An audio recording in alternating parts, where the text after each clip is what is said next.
Content warnings for this episode are fantasy violence and imprisonment. If this was a movie, it would probably be an age rating of about 12.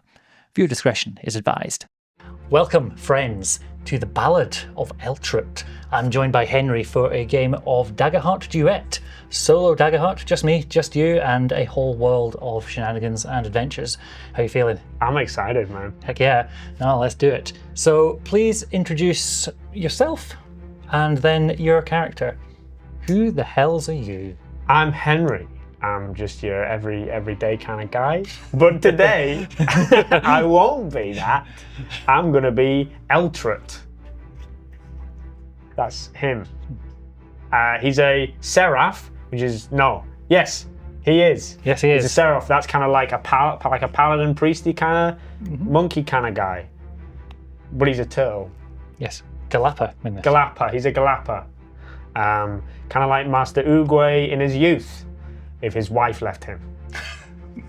We'll get to more of that later. Yes. Yeah. He comes from humble beginnings, and all he wants to do is preach the word, help some folk, and get revenge. Could be revenge. We've not really explored this. Yeah. This will be part of this session as well. There's some feelings of vengeance. There's some kind of rage in it. Yeah. Well. Yeah, we'll talk through your feelings, we'll talk through the problems, we'll figure it out. So, the reason why we are playing a solo game, and the reason why there's so much fun stuff to befall you, is that you missed the game that we had a few weeks ago. Because someone couldn't get their shifts changed. I couldn't. I couldn't. I'm sorry. Listen, I'll apologise. I'm sorry. So now we live through the consequences of your actions.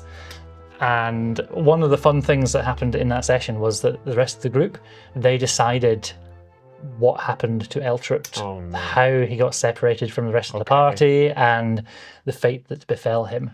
And so that's kind of how we'll start our game. Right. Eltrut, we know, is in trouble, potentially being tortured for information, for gold. Hang in there, buddy.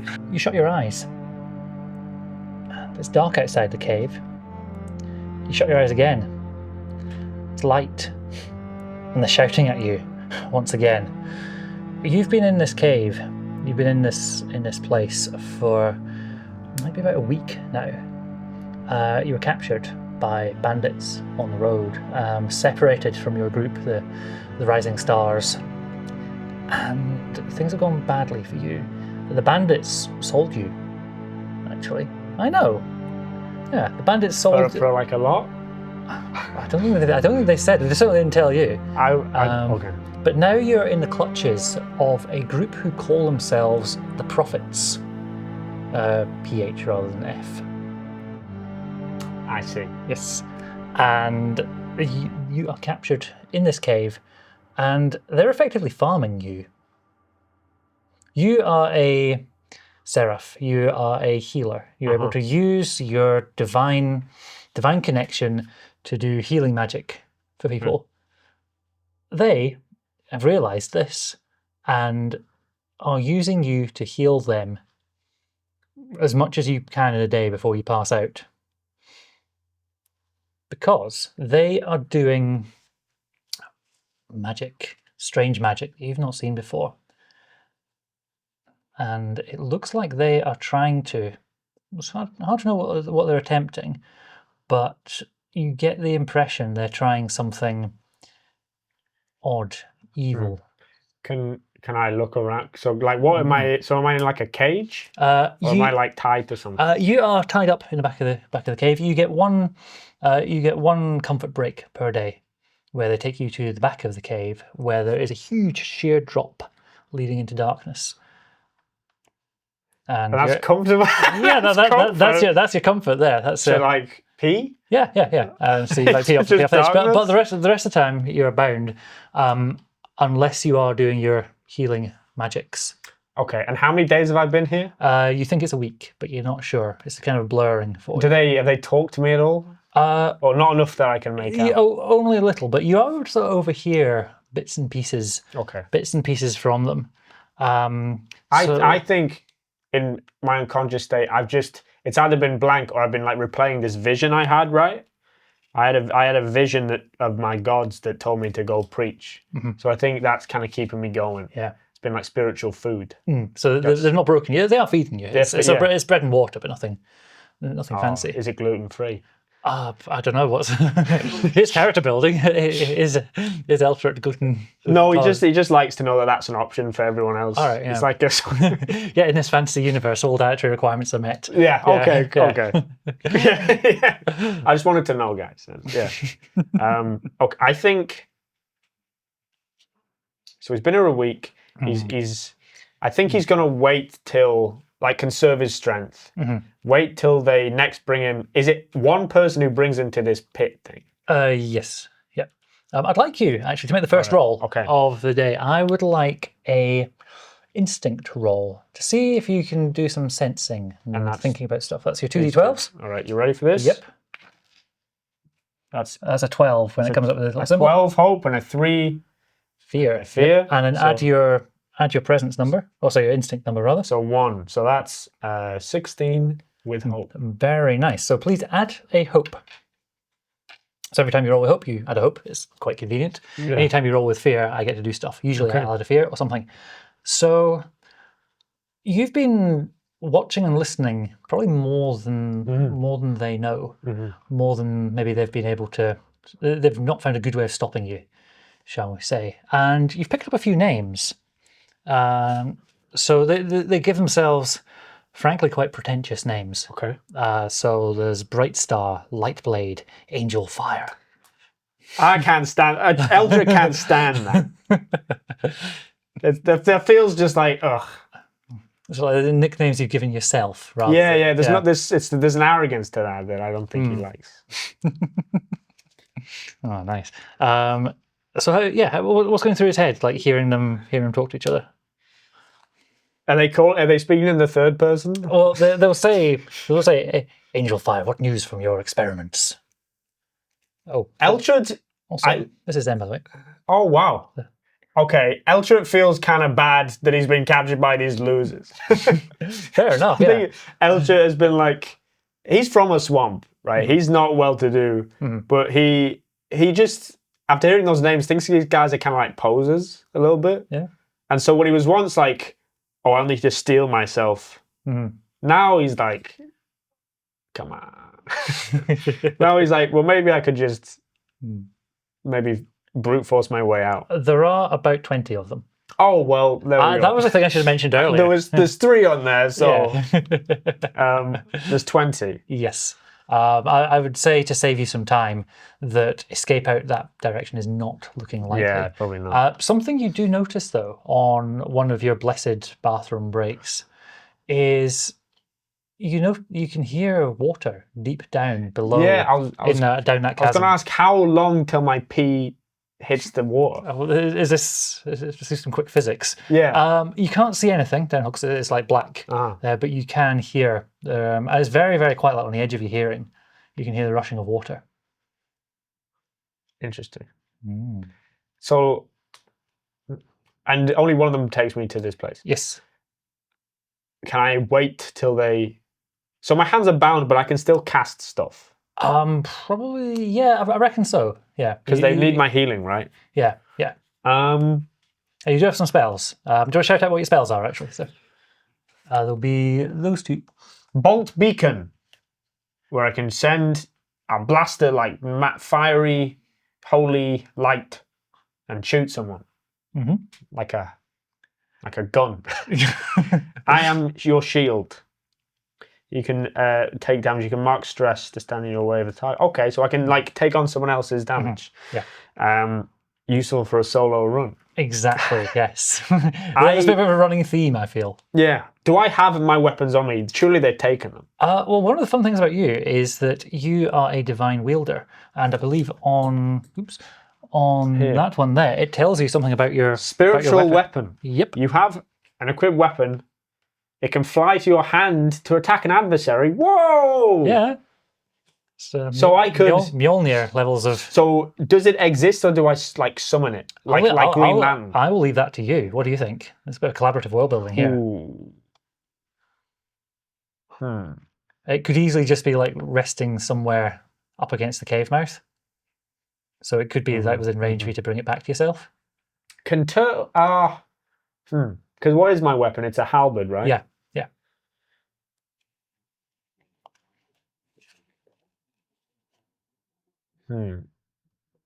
I don't know. Because I was thinking, like, do I just have a bunch of halberds that I can just, like, shove out of my shell? You know? Yeah, I like the idea of it being like a proper big thing. Okay. And either you can like summon it into existence if your hands were free, or you could like call it back to you. I think it's like a Mjolnir. I think I can call it back. Cool. I think either way, even with your halberd, you would not stand a chance of getting through them all. You are level 1, by the way. And these guys seem to, they are very magical, whatever it is that they are doing.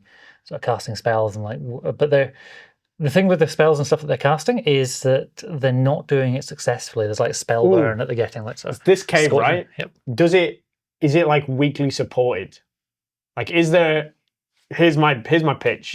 Is there a pillar that I can knock down, and like the cave kind of crumbles, and I jump away? Like if I was to summon my halberd, it crashes into like the magic pillar that's holding this cave up. It collapses, and I jump in and go. Sorry, Angel Beard, or whatever your name was.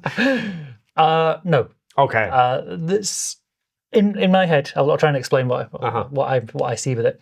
There's a fairly narrow cave mouth, which is always people guarding it, and they tend to have a fire up in there.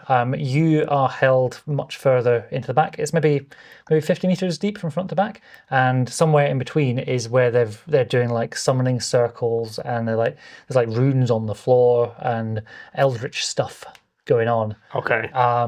So there's not a lot I could really do. So what I'm gonna, then further right at the back, there is that chasm into the dark. So I think my plan is I'm gonna wait till I need to pee, or they take me to the thing. Yep.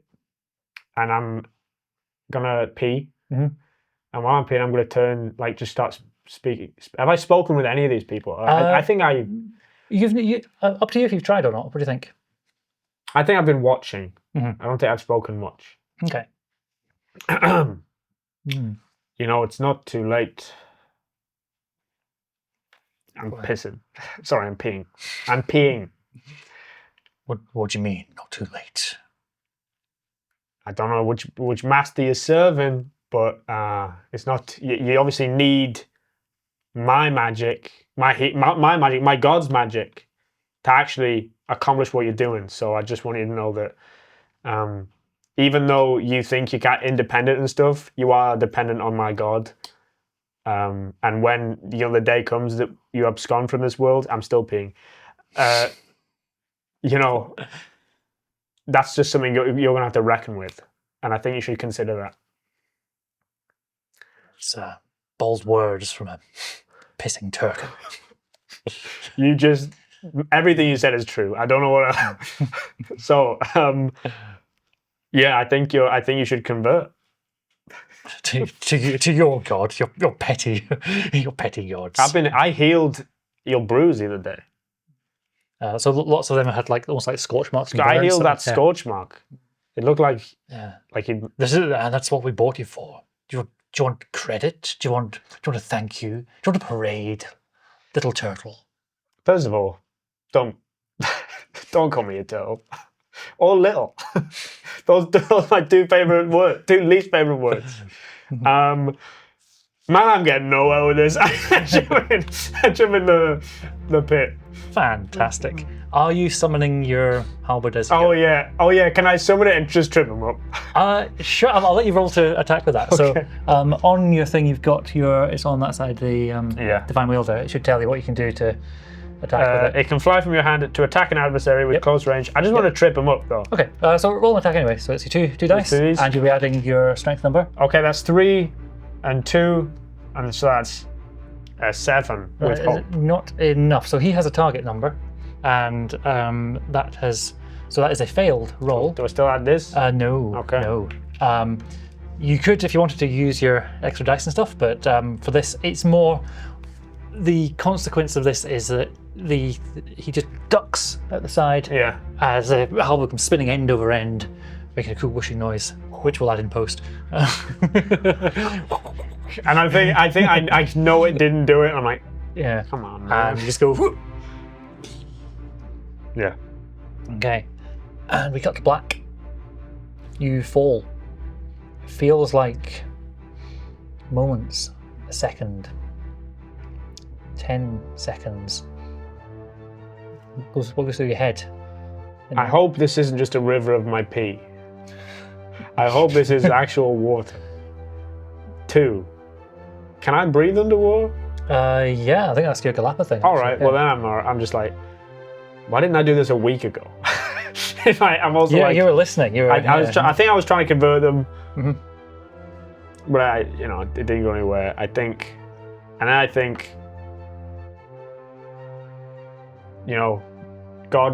gods who are called Samus and Vita. Samus, Vita, just I'm on. You take me, all right. My life's in your hands.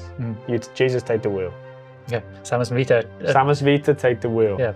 There's 2 people driving. That's not good. That's not dual control like Lona. Yeah. Please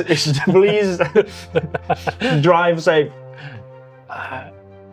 You feel a huge crash as you drop shell first into the water, and your head's spinning. There's like it's a big drop, a big blow happens with that. What's going through your head? I'm imagining a little sort of moment of puzzlement, confusion. Am I still in the water? Yeah. You dropped into the water. Did I? How deep is it? Did I hit the bottom? You've not hit the bottom. You're down in the water. I think I've not been in deep water for a long time. Ever since I was maybe a young. I suppose. So, yeah, exactly. So like waist height max. So I think I maybe like retreat into myself. And just trying to like just keep going. Is there a current? Eltrut. I hope you haven't forgotten your long-lost pal, Nyx. We miss you so much. Please, whatever you do, don't give up. Give up. Give up. Give up. Give up. Give up. Mixed messages at the end there, Nyx. Mixed messages at the end there. As you crash up to the surface again, and take a deep breath of. It's still pitch black for you just now, and I need the right page. Can I make light? I think it might have some holy glow about you, actually, if you like. Yeah, tell me about your holy glow. That's a little baby spell that you can just do. I think it's like the cracks of my in between my scales, like the not scales, but whatever the makes the turtle marks on the back. I think those glow, like faintly. Panels, bits. Bits. The bits glow. Bits glow. Excellent. And you find yourself in a raging river, no less. I'm going to start a little countdown clock. Right. And I'll use more of these. So these are the fear tokens. These are my little countdown ones. When this gets to 0, you are going to succumb to the depths. Okay. Well, I wasn't too worried because I could breathe underwater. But now I'm kind of. So you got a challenge of trying to swim in this. Because you are generally aquatic, I'm going to give you advantage on your rolls, which means that you roll your 2d12 as normal, but you add d6 to it. Cool. So what do you think you'd use as your main method of sort of staying afloat and guiding yourself along this? As the water's rushing around, you can kind of see there's rocks overhead as well. So you're in this almost I'm definitely on my back, kind of floating like I'm a little boat. Yep. There's lots of jutting up rocks and things as well. So if you don't try and control yourself, you will smash into things. Well, then I think I've got summoned halberd and I'm using it like a rudder. Nice. Love that. And I'm just Oh, smart. Give yourself a hope for that. Okay. That was lateral thinking, my boy. Very good. Reward. Thank you very much. Reward good behavior. So what skills do you think you might use to do this? It's definitely there's a strength. Yeah. But I think control, probably a finesse, which I'm not very good at. It's like a strength, but also what's quick thinking, like instinct. Yeah. Well, you choose which one to roll. We'll do a couple of these. So I feel like it's instinct, right? Because I'm not like. It's not really your strength that we do it. It's more just keeping being very aware of it. Yeah. Okay. So roll and see how we do. And I add a d6 to this. Yeah, and add a d6 as well. 7 plus 2 plus 1 is, as we all know, 10. Top maths. Did you roll a d6 With as well? hope. Yeah. Oh, yeah. Sorry. Plus 4 is 14. Nice. That is one success. And I add a hope. So you add a hope to your stack. Cool. So how many you should be on 4? I'm on 5. 5 hope. Nice. Remember, there's lots of things you can spend hope on as well. So some of your abilities let you spend hope. And spend 3 hope to clear a hit point on an ally with close range. So that one's not. There's also the stuff on the play guide as well, which tells you what you can spend hope on. In the meantime, I'm going to spend a fear. There's something in the water with you. Oh no. Oh yes.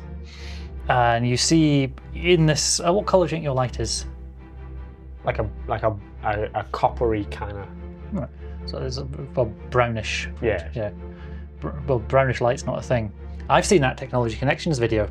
Brown's not a colour of light. Like a rose gold. Ooh. Like it's gold, but someone's put a bit of red in front of it. Yeah, so it's a burnished Yeah, gold. like the edge of a campfire. Nice. Yeah, I like that. So, something in the water with you. It's very exciting. And you see almost like extra reflections, like not a reflection of water, but as though it's like reflecting off something else. Just for a moment, it sort of splashes through. Okay. I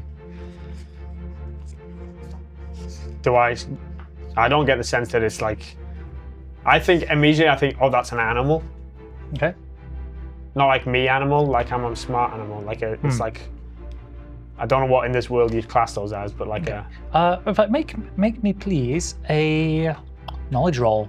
See what you can. I'm not very knowledgeable. No. Oh, but okay, 10 hope plus 4. That's so it's 13 with hope. With hope. Nice. Add another hope. You max out at 6, by the way. I've maxed out at 6. Nice. We'll only find things that you spend it on. So, you recognise what this is. It's a snake, but made of glass. Interesting. You say, "Well, go." That would be really interesting if I wasn't. Yeah. And it is going to take a move. It is going to try and attack you. So the way this works, I get to roll a d20. Can you pass me a d20, please? Thank you. Can you please tell me what your evasion number is? Should be top left of the page. 8. Cool. So all I need to do is roll 8 or more. So I get +2 on my attacks as it goes for you with its glass fangs. I get 16 plus 2 is 18. That is very much a hit. So I'm going to roll some damage against you. And it rolls, what did I just say? 1d8 plus something. 1d8 plus 2. Can I have a d8, please? That's the one. Thank you. Oh, 7 plus 2. That is 9 points of physical damage. Now, how this works is that instead of it being 9 hit points, you'll see you've got thresholds. Yeah. And you should see that you have a minor damage threshold and a major damage, severe damage threshold. Yep. So where does 9 sit? In between the minor and major. Okay, so if it was in the minor range, that would be 1 point. If it's between the minor and the major one, then it's 2. Okay, so that makes 2. sense. Yeah, so I've lost there's 2 HP. Yep, so drop 2 hit points. And it's your turn. We're in combat, by the way. Okay. There's no rolling for initiative. We just start. Has he grappled me, or is he... So it's just gone, and it's come at you with its glassy fangs. I'm just going to turn and go, no! And just beacon it. Just be like, I'm trying to steer. It's more like out of a noise. Just like, that hurt. Give back. Cool. And I'm just going to bolt beacon it. Very nice. So tell me how you do bolt beacon. Do you spend a hope? I spend a hope. Hey. So send a bolt of shimmering light towards them, dealing D8. Cool. Out of that, so you need to roll to hit first, I believe. Oh, do I? Yep. Okay. So it's got a difficulty number of 14. Okay, so there's these dice. Yep, these 2 dice, and you add your strength number. Okay. What did you roll? 7, and it's leading with fear. Mm-hmm. So it's 15. Wait, no, 16. I'm leading with fear, but what do I add to it? Add your strength. 18. Nice. So that is a hit, but with fear. So I've added myself a fear token here, which I'll save for later. Okay. For more shenanigans. Cool. So I roll the damage to that? Yep, so you roll the damage, and you said it was a d8. A d8 plus 2 Cool. magic. Yep, and it's got... 7. It was a 5 plus a 2, which... Nice. So 7 means that's a severe, so that's 2 hit points off it. I'll tell you, because there's no point keeping this secret, it's got 5 in total. Okay. So you've just done 2 points of damage to it. Okay. And you rolled with fear there as well, didn't you? Mm-hmm. Can I just... So when that bolt went off, I'm assuming it was a big kind of light. Yeah. Did It's a I- really bright glow. Did it give me any indication of how far this... Like, can I get any glimpse of, like, where I'm going? Not really, no. This is a picture a tunnel sort of diameter, maybe 30 feet in diameter, 8 meters if you're feeling cool. Right. So it sort of twists and turns, and there's rocks in there. There's like stalagmites and stalactites and all manner of like obstacles, which you're doing a really good job of dodging around. But the snake is sort of twisting around you, and it's coming at you. And you rolled with fear, so it's my turn. It is going to. It's gonna spit. Yep. In water? I'm going to spend a fear to introduce a d6 spitter die. Can you please roll a d6? 6. Cool. On a result of 5 or higher, all targets in front of the snake within far range must succeed in an agility action roll. So you roll your agility. So again, your 2d12s. And this is a reaction, so you don't get to add any hope or anything. Okay, that's you a get? 6 and a 9, but with some leading with fear, so that's a 15. Yep. Which is a pass. The target number was 14.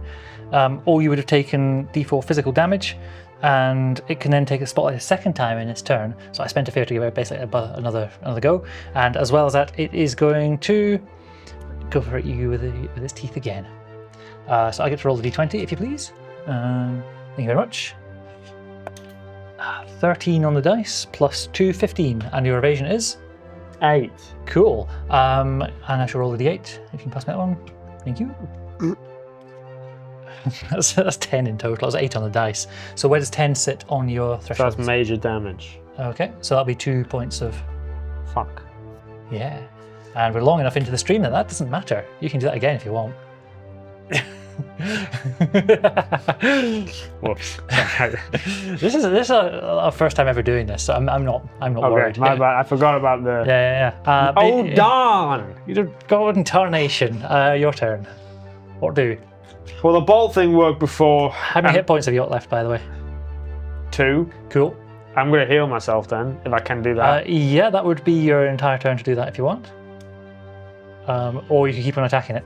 It is rolling pretty well, and your armor and your evasion's pretty low. So. But I can only probably do 2 hit points to it. Yeah, you're likely to do 2 hit points of damage. And I'm assuming it can't heal itself. So I'm going to heal myself. Okay, so how'd you do that? Tell me how that goes. Sparing touch. Mm-hmm. Once per long rest, touch a creature. That's you. Even though I'm touching myself already. I think I just like touch my elbows to myself. I'm like, or just tap my head or something and heal myself. Clear 2 hit points. Nice. So that gets you happens. Yep. And I reckon, I reckon you can keep on going. You can do an attack as well this turn. You think? Yeah, because that's kind of.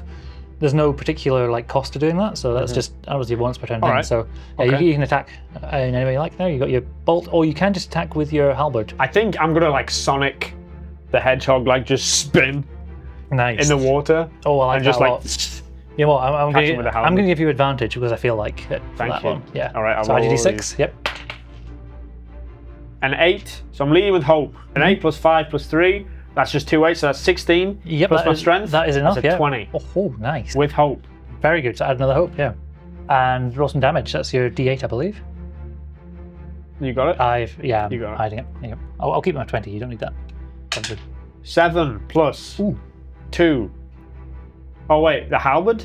Yeah. Is that 1d10 or 1 off 10? That'll be 1d10. Yeah. So I do have to roll a d10. Yeah, use d10 instead. Whoops. Which one's that? Um. This one? Yes. Okay, let's hope we get more than a 7. Let's see what we can do. That's a 6. Okay, plus 2. Plus 2 is an 8. 8. Okay, that is another 2 points of damage. You know that it's on its... If it had legs, it's a snake. It does not have legs. It would be on its last ones. It's on his last Yep. tail? And you rolled with hope there, didn't you? Yeah. So it's still your turn. Whoa, I'm just keep spinning. Go I'm for gonna it. spin Yep, again. I won't give you advantage anymore. That's fine. That's a 3 and a 12, but I'm leading with fear. Okay, I get to add a fear. But plus 2, so that's 14. 14 is exactly enough. What did you say? 3 plus 12? Plus 2. 3 plus 12 plus 2 is going to be 17. Quick maths. That is definitely a hit though. It's the hottest day of the year. It is the hottest day of the year. Roll me some damage. Okay, just a D10. Yep. 5 plus 2, that's 12. Okay, in a phrase that I'm very sure that I've invented, how do you want to do this? I've never heard that before. Awesome. Um, It's a cliche in D&D land. But yeah. well, it's incredible that you came up with that. And I give you all the credit. I'm so talented and attractive. Yeah. I know. I think I just catch him on like the end of the halberd, right? It's got that little kind of bit, and I just think I spin him round, and you see the snake going under the water. Nice. And I just think I catch it against a rock and just cut it in half. Brilliant. And it shatters into 1,000 little pieces. You see a sort of little as the bits separate out, and whatever animating force was inside it is gone with that blow. And as you do that, the sort of pace of the current, the pace of the water slows. The water begins to go a bit less turbulent in its flow, and lit by your shell light, you can see this tunnel line widens and opens into what must be an underground lagoon, but your light is not bright enough to see the edges. We'll take a quick break there, I think. All right. Because I am toasty. A few minutes later. Before we get into part 2 of this, a big shout out to a couple of people. Firstly, Venger's Decks, who make really cool maps, which we might see more of any minute now. Yeah, they are awesome, made by my friend Scott, and I just love them so much. They're really pretty. You'll get to see them in all their glory, but we love Scott very much. Massive shout out as well to Kat, who's made the character art for this. If you'd please show to the camera. I'll put links to all these folks in the description as well, but it's so cool. I love working with talented people. It makes me really happy. Speaking of which, how are you, Henry? Oh, you flirt. Graceful segue. Graceful segues. I'm doing well. How are you? I'm doing good. Ready to rock again. Am I doing it right? Am I doing it correct, do you think? Pretty much, yeah. Yeah. All right. But I'd tell you if you did it wrong. Somehow. Link try. Yes. But yeah, shall we get back into it? Let's do it. Ready to rock? Right, I'm going to have another drink of water because it remains absolutely scorchio. And yeah, so the cavern opens up and you are now floating in an underground lagoon. It's quiet, silent, apart from the sound of your Shelly boy breathing. The water is pretty cold, but you are quite aquatic, so you're doing all right. Yeah.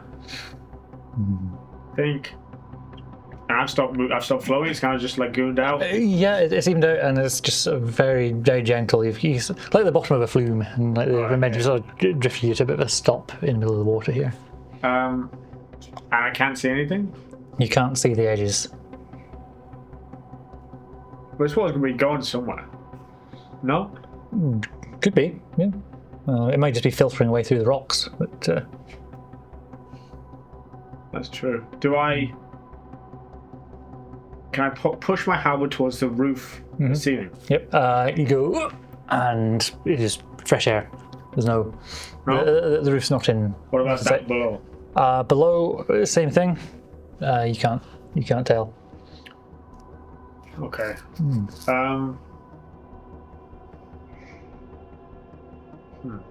Do I get a sense of any fish in the water?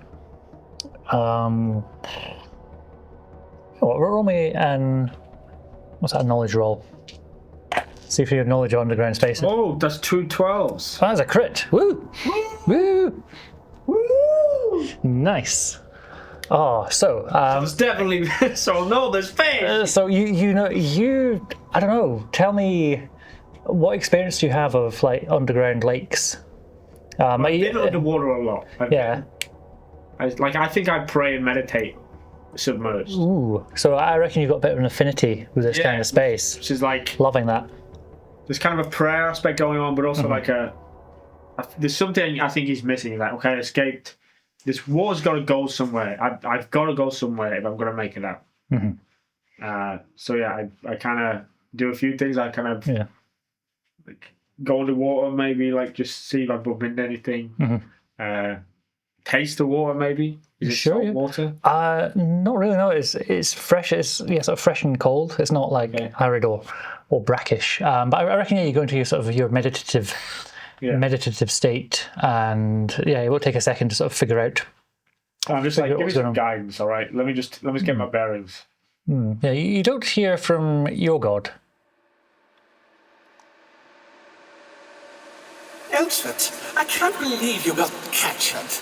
This is just the most embarrassing thing that anyone has ever experienced, and I shall be very ashamed when I see you again. I miss you. Shut up, Cornelius. Shut up. Oh, you're a good friend, Cornelius. Always whining. Yeah. Never praying with me. He doesn't believe in your gods. He's a bard. That's what's wrong with him. That's the main issue I have with him. Yeah. But tell me about your beef with Cornelius then. He doesn't believe in my God. Yeah. That's it. That's the only thing. Apart from that, nothing but praises. Yeah. But he's going to hell. I'm sorry. It's true. The circles beneath is what they get called in this world. Yeah. Circles, triangles, it don't matter. He's going there. Yeah. He's going there. So have you tried to save his soul before? Have you tried to show him the error of his way? Yeah. Every day. Yeah. Like, say if I was to make soup, I hand him a bowl and say, I'm praying for you. How do you think he takes that? I think he makes a sly remark about my wife and say, or my ex, or never divorced because I don't believe in that. Wasn't it? Eltrut doesn't believe in that. Eltrut doesn't believe in it, right? So it's in one of those like separations, and she's trying to get him to sign paperwork, and, and he's like, I don't know how to write. She's like, you definitely know how to write. You know how to write. I don't know how to write. You know how to write.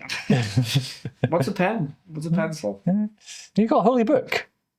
So I think it's in your inventory, isn't it? Read it. Yeah. Well, it's wet now, isn't it? The book. Well, I reckon being a galapa, being one purtly boy, shoved it in. It would be like some waterproof pouch, like some wax pouch. Okay. Yeah. But more interestingly, I don't think we've ever decided this, but I'm up for some collaborative world building here. The relationship with Eltrut's wife. Does she have a name? Did she ever have a name? Did you ever come up with I've got a list if you need something off the fly. Yeah. Oh, I should have actually thought about this. I should have thought about this. All right. It needs to be an animal backwards. Oh, does it really? Does it really? No, it doesn't. I think. What have you got?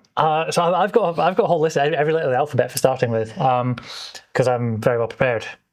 But what's the quintessential ex-wife name? Oh wow, Rachel.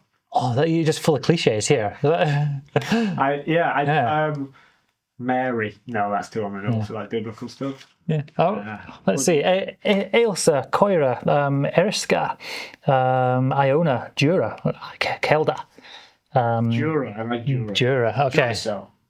With a J, as in the island. Duracell with a J.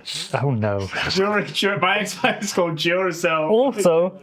Also, we have Kelda, we have Rona, we have Sasha. Those can all be her middle names. But she got loads of middle names. Yeah, I like Jura. I will only refer to her as Jura. You can last call name. Cell. Oh dear. But yeah, we can go with Jura. What do you think? Does she have a heritage? What kind of creature is she? Is she another galapa? Rabbit. Rabbit one. I don't think we've got rabbits actually as a big bunny. Oh, do we? No. Duracell. Oh dear. No, we do not have a canonical rabbit in this, I don't think. Okay, then she's the most bog standard human woman. Okay. I think that makes it the only human so far in this entire. Great. Everyone just sees all the list of species and go, right, having that. No, she's just a human woman. Nice. Red hair, Okay. And why is she better than you? Why is she better than me? Yeah. Like you're obviously like having a tough time with her, but she is objectively like very good at stuff. Yeah. Yeah, she's one of those competent people.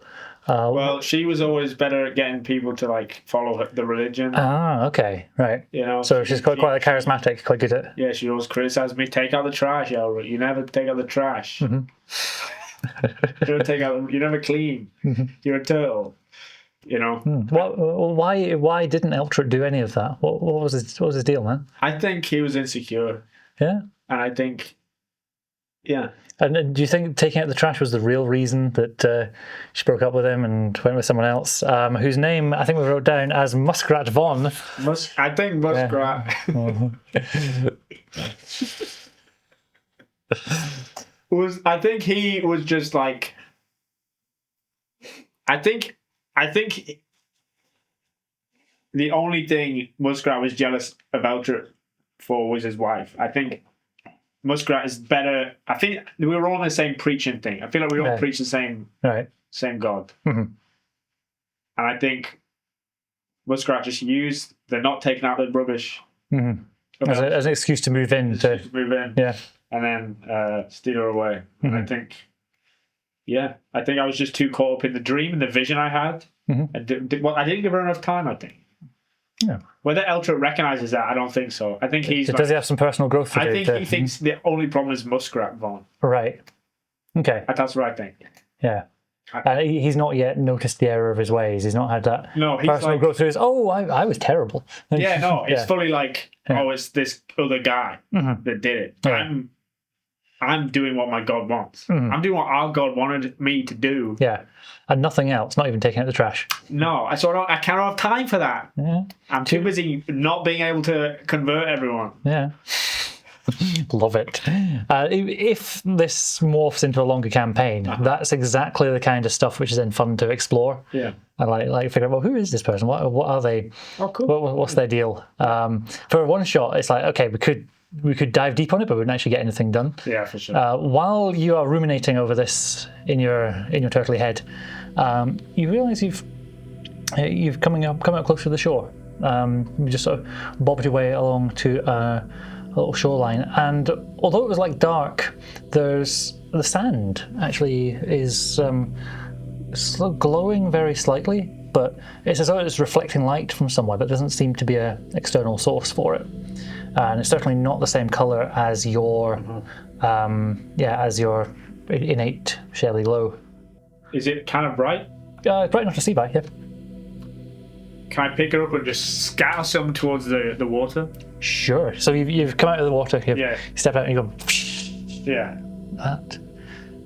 For a moment, you see familiar constellations in the sand, just like almost like, if you like blink and you see a certain light still of something. It's just for a moment you see the constellations of the heavens. I see. I'm like, it was meant to be. I was meant to pee in that river for a week. I see. I was meant to get lost.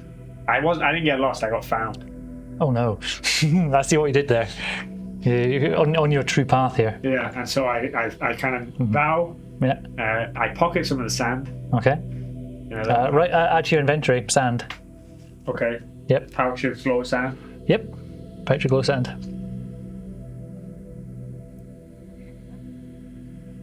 And and so the shore, does the sand keep going? Not far. It butts up against a cliff face, which you can see extends way up. However, there's pitons, like climbing hooks and pins in the wall. Do they look old? Yeah. Rusted? Not rusted, more like there's that patina of... so there's not much moving air here, so it's... Yeah, doesn't seem to be much. I'm going to grab that. Okay. And you can see that they're like sort of connected, like sort of fairly regular intervals. I think you've even got rope. Yeah. Yeah. It's wet, but...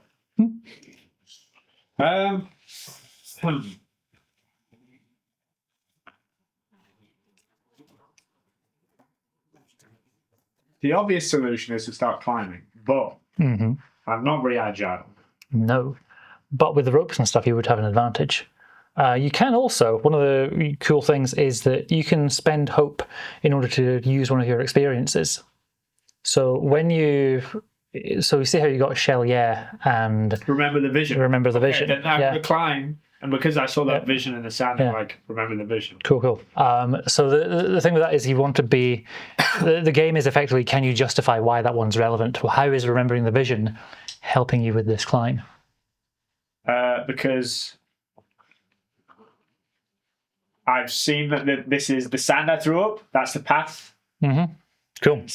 You're inspired to. I'm inspired. I'm like, okay, there's a reason I was sent to this cave. It was to double down on something. Maybe I was taking the sand. Maybe it's because of that fish thing I killed. Maybe it's because I need to tell someone about all these guys in the cave. Mm-hmm. For whatever reason, my gods needed me here, and now they need me to get out. Cool. This is going to be a cliffside ascent, which is one of the environments in Daggerheart. It's a cool sort of mechanic that they have. We have a countdown timer, which I'm going to set as 6. You need to get 6 points on this. If you get a crit, you get 3. If you succeed with hope, you get 2. If you succeed with fear, you get 1. If you fail, then you get none. If you fail with fear, the clock goes the other way. So your target is 6, you're on 0 what do I roll? so far. You are going to roll your target number. You're going to roll your 2d12s. And which of your attributes do you think you're going to use to start you off? What? Abilities? So like your strength or your agility or whatever. I feel like strength gets me started. Okay. How'd you get on? 12 and 10. Whoa. Was that? Plus 2, that's 14. That's 24. 24 with hope or fear? With hope. Okay, so a success with... Sorry, was that with hope? Yeah. Cool. Success with hope, that is 2 on your tower. And these are now hopeful. That's a hopeful side, that's a fear side. Okay. Nice. Cool. So you need 4... I rope to myself. Yep. And start. Okay. Yep. You come up to a first ledge and you see a desiccated corpse. It's skeletal, there's hardly anything left to it. Seems to be some sort of, almost like an explorer. They seem to be, they've got like pickaxes and more of those pitons and things. The axes and stuff seem very corroded and not particularly useful. You're probably better off using your bare hands and trusting into them. But you see on his head, he's got a set of goggles. Like that. Right. And they've got an odd sheen to them, like a sort of a greenish, like crystalline sheen. Interesting. Can I make like an insight? Yeah, so you have instinct is what we use. See what you can perceive about these. Okay, 4 plus 3 plus 1.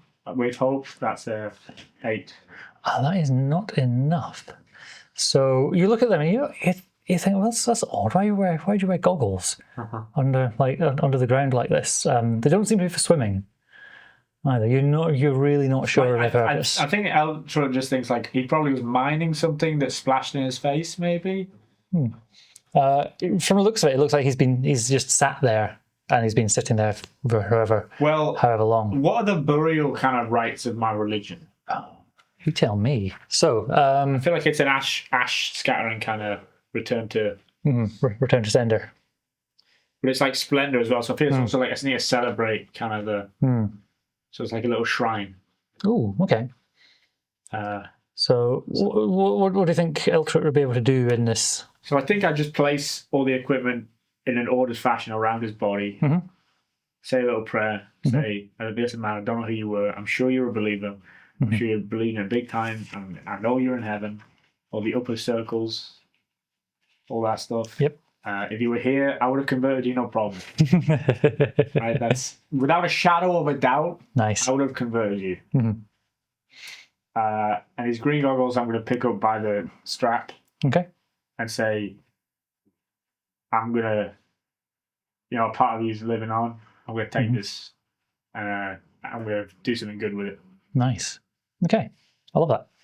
And I guess I'm going to take the climbing equipment and try and go high. Sure. The climbing equipment doesn't look any good compared to like the rope that you have. Okay. All right. Because it's been sort of like everything apart from these goggles. These goggles look like almost branded, but it's like tarnished bit of dust on them. But yeah, and as you take a closer look, you like sort of put one in front of your eyes, you can see really clearly through them, like as though it's like bright as day. Ah. Put them on, I guess. Cool. You now have, I'm going to say, an advantage to any, let's see, anything that involves sight, basically, and trying to do stuff at a distance. So if you were an archer, you'd have an advantage on. I see. On that. So if you can remember that, and so these are effectively night vision goggles. Eltrut then goes, I'm doing something good with them now. and looks and reassesses where he is. Do I see? Yeah, it looks like he... In fact, on sort of closer inspection there, you can see, as you're sort of arranging stuff, you can see that it had a broken leg, like next to like cracking a bone at a funny angle. Yeah. It looks like he was climbing higher and fell to here. I see. Yeah. Do I see the path he would have taken? Yeah, there's definitely possible routes up there. I wouldn't. You're probably not a expert climber. No. By any means. I will, however, let you roll a instinct roll with advantage because you have your cool glasses on. Cool. And if you pass this one, I'll give you one more tick on your little clock. 14, but with fear. Okay, I'm going to 13. I'm going to take a fear because I like having the fear of things because they're fun for later. But yeah, you are able to. You can see, oh, actually, if I go that way, maybe do that, maybe jump that way instead. Yeah. You're able to plan yourself a good-looking route for this. As you're about to sort of leave him to this dark place, you notice there is a sheaf of paper, just sort of like poking out of like a top pocket. You don't have to interact with anything at all. You can just say, oh, that's nice, and get on with your day. Because he's a corpse, I'm like, Yeah, I'll pick it up. Cool. You see the words, my dearest Murdoch, I've gone spelunking again. Somewhere new, somewhere strange this time. This place is odd. It's got strange connections between it. There's connections to this place, to other places. Nothing's stable though. Nothing lasts. So I'm ignoring the connections for now and just trying to find a way out. With my love, Duncan. Well, that makes no sense. I say Eltrut says out loud. Things don't go to other places? What is this? Come on now. What does Eltrut think that might be? Like, just like in the sort of first glance, what might that mean? Go to different places, like just some wackadoo tunnels. Like Scooby-Doo-esque. Go through one and come out another, yeah. Yeah, I think he's like, was this guy drunk? Was this guy imbibed on something? Yeah. Or like maybe a teleport or something. But I don't know how much Eltrut would know about that. Regardless, he just goes. He puts the note back in case anyone else ends up here. So he's leaving the note with him. Okay. And then aims to what seems to be the best path he saw and sings, "Can you take me higher?" from Creed. Nice. Let's find out. Okay. He sings it to the rope. Oh, crit. 8 and 8. Hey, nice one. Woo! Yeah, so on a crit you are adding... all 3.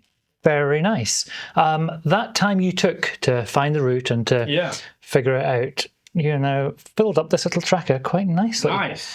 And yeah, to describe how that goes, like this is...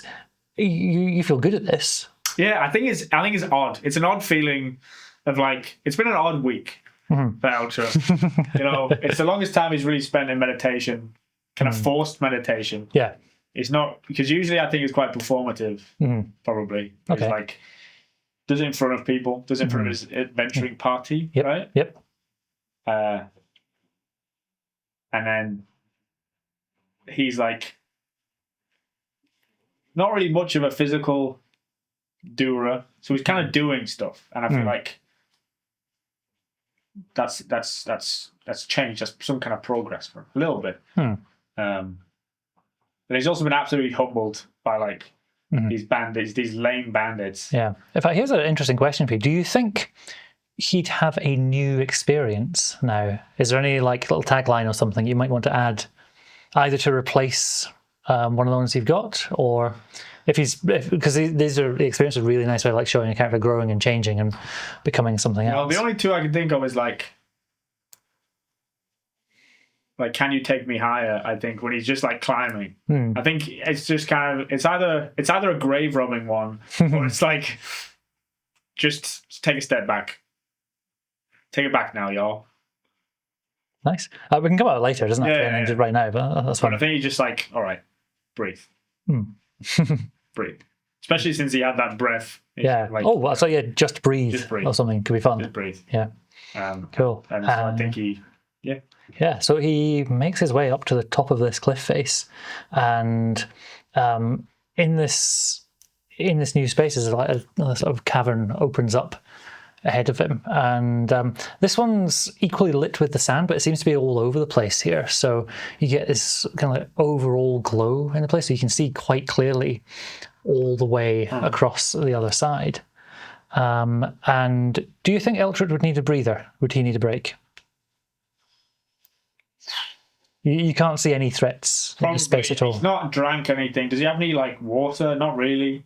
You've got basic supplies, which I think doesn't. Drink a minor health potion to get my health back. Well, I was going to say what we're about to do now is a rest maneuver. Yeah. Okay. So the rest mechanics are on the downtime bit on that sheet there. So drink a short rest or a long one.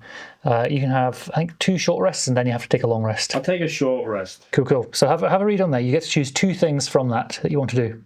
I'm going to tend to my wounds. Yep. So I roll that to see if I get it. Yeah. So you roll. Don't roll those. Those are your special ones. Okay. Do you want another D4? There's a big D4 there. What? Yeah. Is it? I think it's a D4 you roll. So. The 1. You get 1 hit point back. Great. You can just do that twice if you like. Yeah, I guess I could. Yeah. Or if there's anything else you'd like to do on that list, so you can clear stress. I don't think you have any stress. I have full hope, so I don't need. Yeah. Prepare really.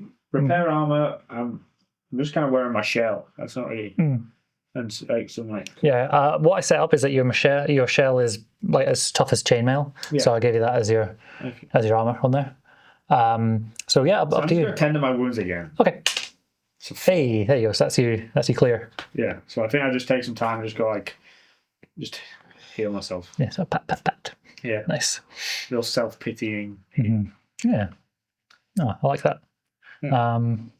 Yeah. What else do you think he does in that sort of downtime? I say it's like maybe half an hour or so. There's a bit of time to like, tend the wounds, but also.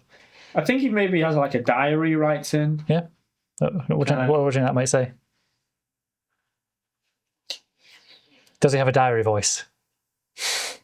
Dear diary, I'm writing. I think he writes it right. I think he writes his diary like someone who would want to be in the Bible writes it. Okay. Like someone who's pitching like, oh, my testament's gonna be in the Bible. Oh, so like he's writing letters to the Ephesians or something. Yeah. Letters to my wife.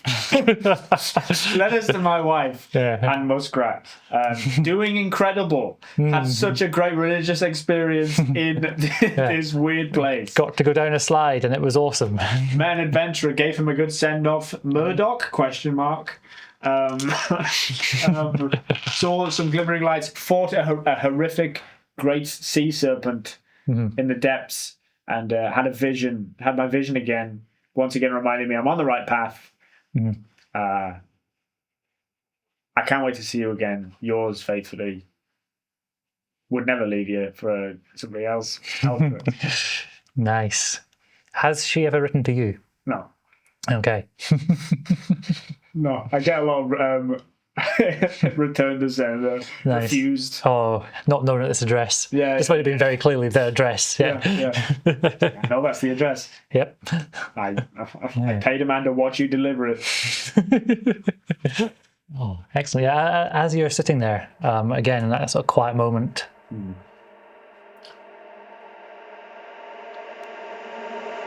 Hi, Eltrut. It's Verdi, and I just want to say that we all really miss you. We really want our friend back. So please don't give up. Please keep fighting.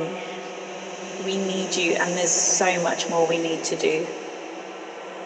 The fight's not over yet. That's the voice of Verdi there. Mm-hmm. My good friend. Yep. Always understanding. Mm-hmm. And she's right.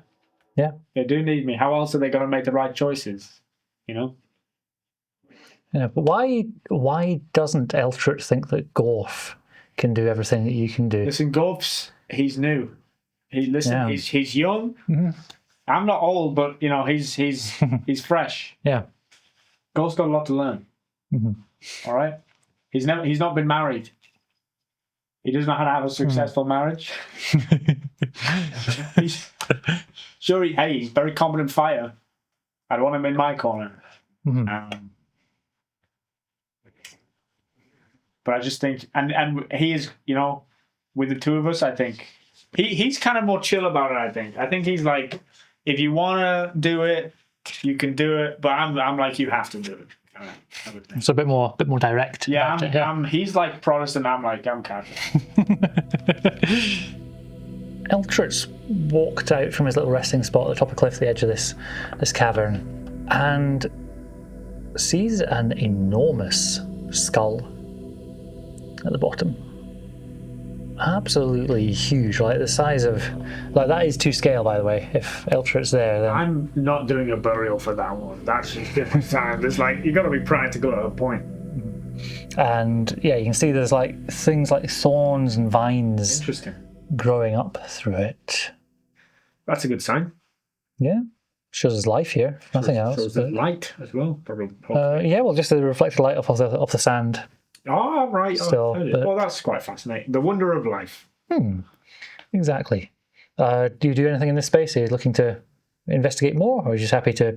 Have I ever seen this kind of plant before? The plants. Make a knowledge roll. 7, 3.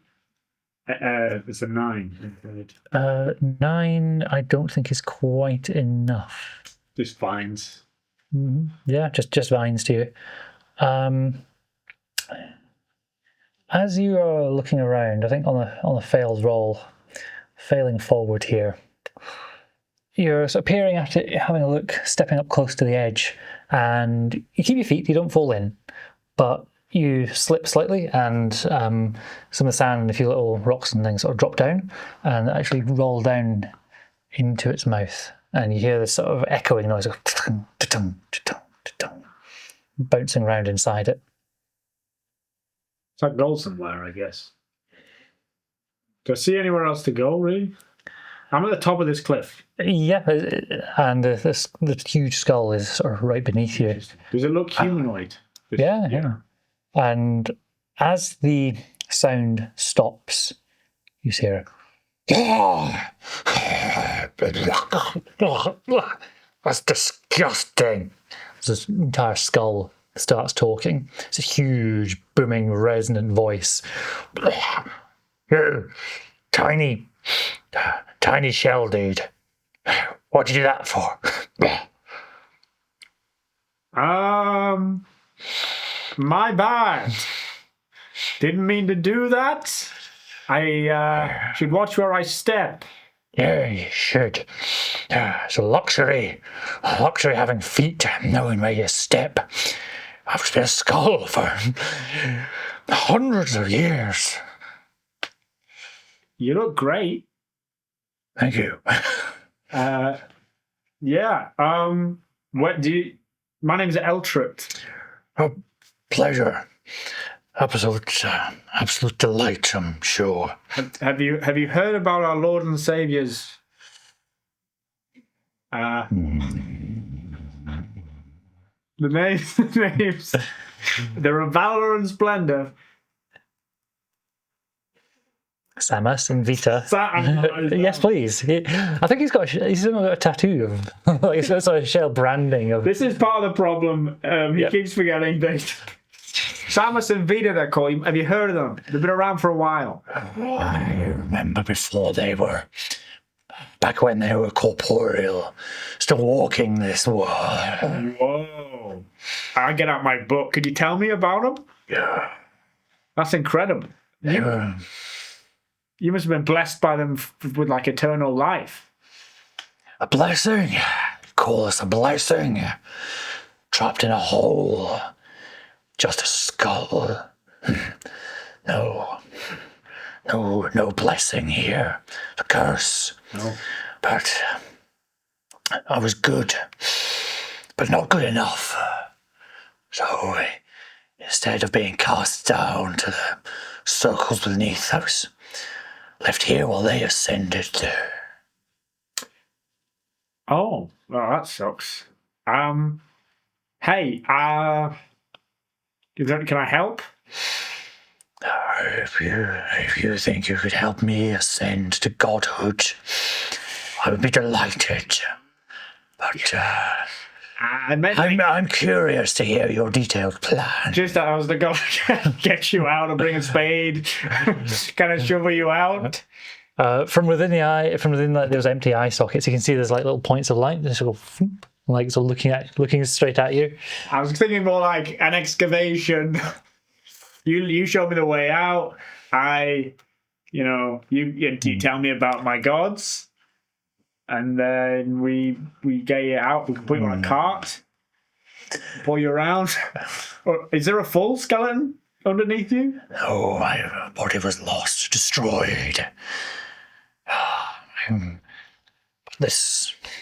gesturing to myself. it rolls its eyes in its head, so it's clear it's referring to myself. I understand what's going on. I feel like there's a connection here, I think. What's your name? I'm so sorry. What's your name? So sorry. My name, Ossian the Fourth. Fourth what? The Fourth Ossian. What's an Ossian? Me and my 4 bears. You 4 bears? 3 bears. 3 bears? You're also... Are the bears around? There's no bears. Oh, well, you said... 4 bears. Parents, grandparents. Oh, okay. I understand. This is like a Goldilocks situation. No.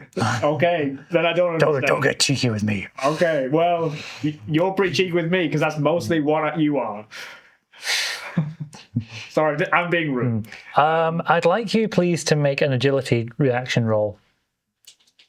As a rock teleports up, or levitates up and comes flying towards you. That's just a 6 with fear. Very good. I'd like you, please, to take. I'm going to roll a d20 for how many hit points you take for your. I'm going to roll this in public. Oop. 10 hit points of damage. All right. So where does 2? Yep. So that's 2 hit points as a rock comes. Absolutely flying out through some kind of telekinesis too. So the hit points is more like an abstraction. It's not like number of physical wounds. So how do you block it, but what does it cost you to do that? Or how do you dodge, but it would still... I think I run to the side, but then it hits my arm and it slams into the ground. Cool. And like maybe I'm like dislocated my arm or something. It doesn't have to be anything like that, yeah. So you're still fully functional even when you're low on hit points, but yeah. It just like crushes my arm. Yeah, it's like, yeah. Oh, you get like stingy. Yeah. Cool. Watch out, there's a rock! You're not the smartest. No, but I have heart and I have faith. And God willing, all right, I've been getting visions, right? It's been a rough week for me. There's like 20 guys who kidnapped me. I was probably peeing on you. I'm sorry. It looks as puzzled as a giant skull can be at any of that. There's like a bunch There's people in like these 20 caves. magicians casting spells and stuff. Spells? What kind of spells? It's just like scorched. They get scorched when they do it. They needed me to heal them. I was sold into slavery and kidnapped. Been a rough... I know you're a skull and have been for 100 years, But my wife left me, and I was kidnapped and sold into slavery. Your concerns are... Your feelings are valid. I cried a little bit. I tear up. I'm like... It looks at you and it says... and there's a new focus to its eyes. It goes, there's magicians, they're casting spells here. And they burn themselves. Do they know what they're looking for? Do they know what their goal is? Well, it's not to find the faith. It's not to find the true calling. I think they will find no faith in this place. And yeah, that's literally... Isn't that the truth? Isn't that the truth? We're just on a wavelength. We're on a similar wavelength. Ossian? The fourth. Is that the full name? Yeah. Every time I have to call you that. Yes, you do. Okay. Ossian the fourth. Thank you. Hey, no problem. I'm Eltrut, the first. But just Eltrut's fine. Yeah. The entire skull nods very slightly in that. You know, it's like meeting someone at a party, like, oh, my name's something, and you immediately forget their name. Yeah. That's what he's just done to you for this, meet at a party nods to. Yeah. Well, I'm pretty sure. I don't know. I'm just gonna go. Do you know a way out of here? Do you want out of here? I can't really. Well. You go. Yeah. Is your word your bond? If you make a promise, do you keep it? I tend to. If you make a promise to me, will you honor it? It depends on what it is. If it's to kill a little child, probably not. And it sort of shakes. That would be horrific. What? Yeah, same wavelength. Wavelength. This is honestly such a good. This has been the best part of my day. I gotta be honest. So what do you need? What do you want? What's the bar? I need out of this place, well beyond your power. But if you promise, you'll give me your word, your oath, your binding, that you will attempt to free me from this place. I can share a way out. I can share wisdom of what may lie deeper in this place. Interesting. And you're not evil at all. You're against killing kids, which, first of all, green flag.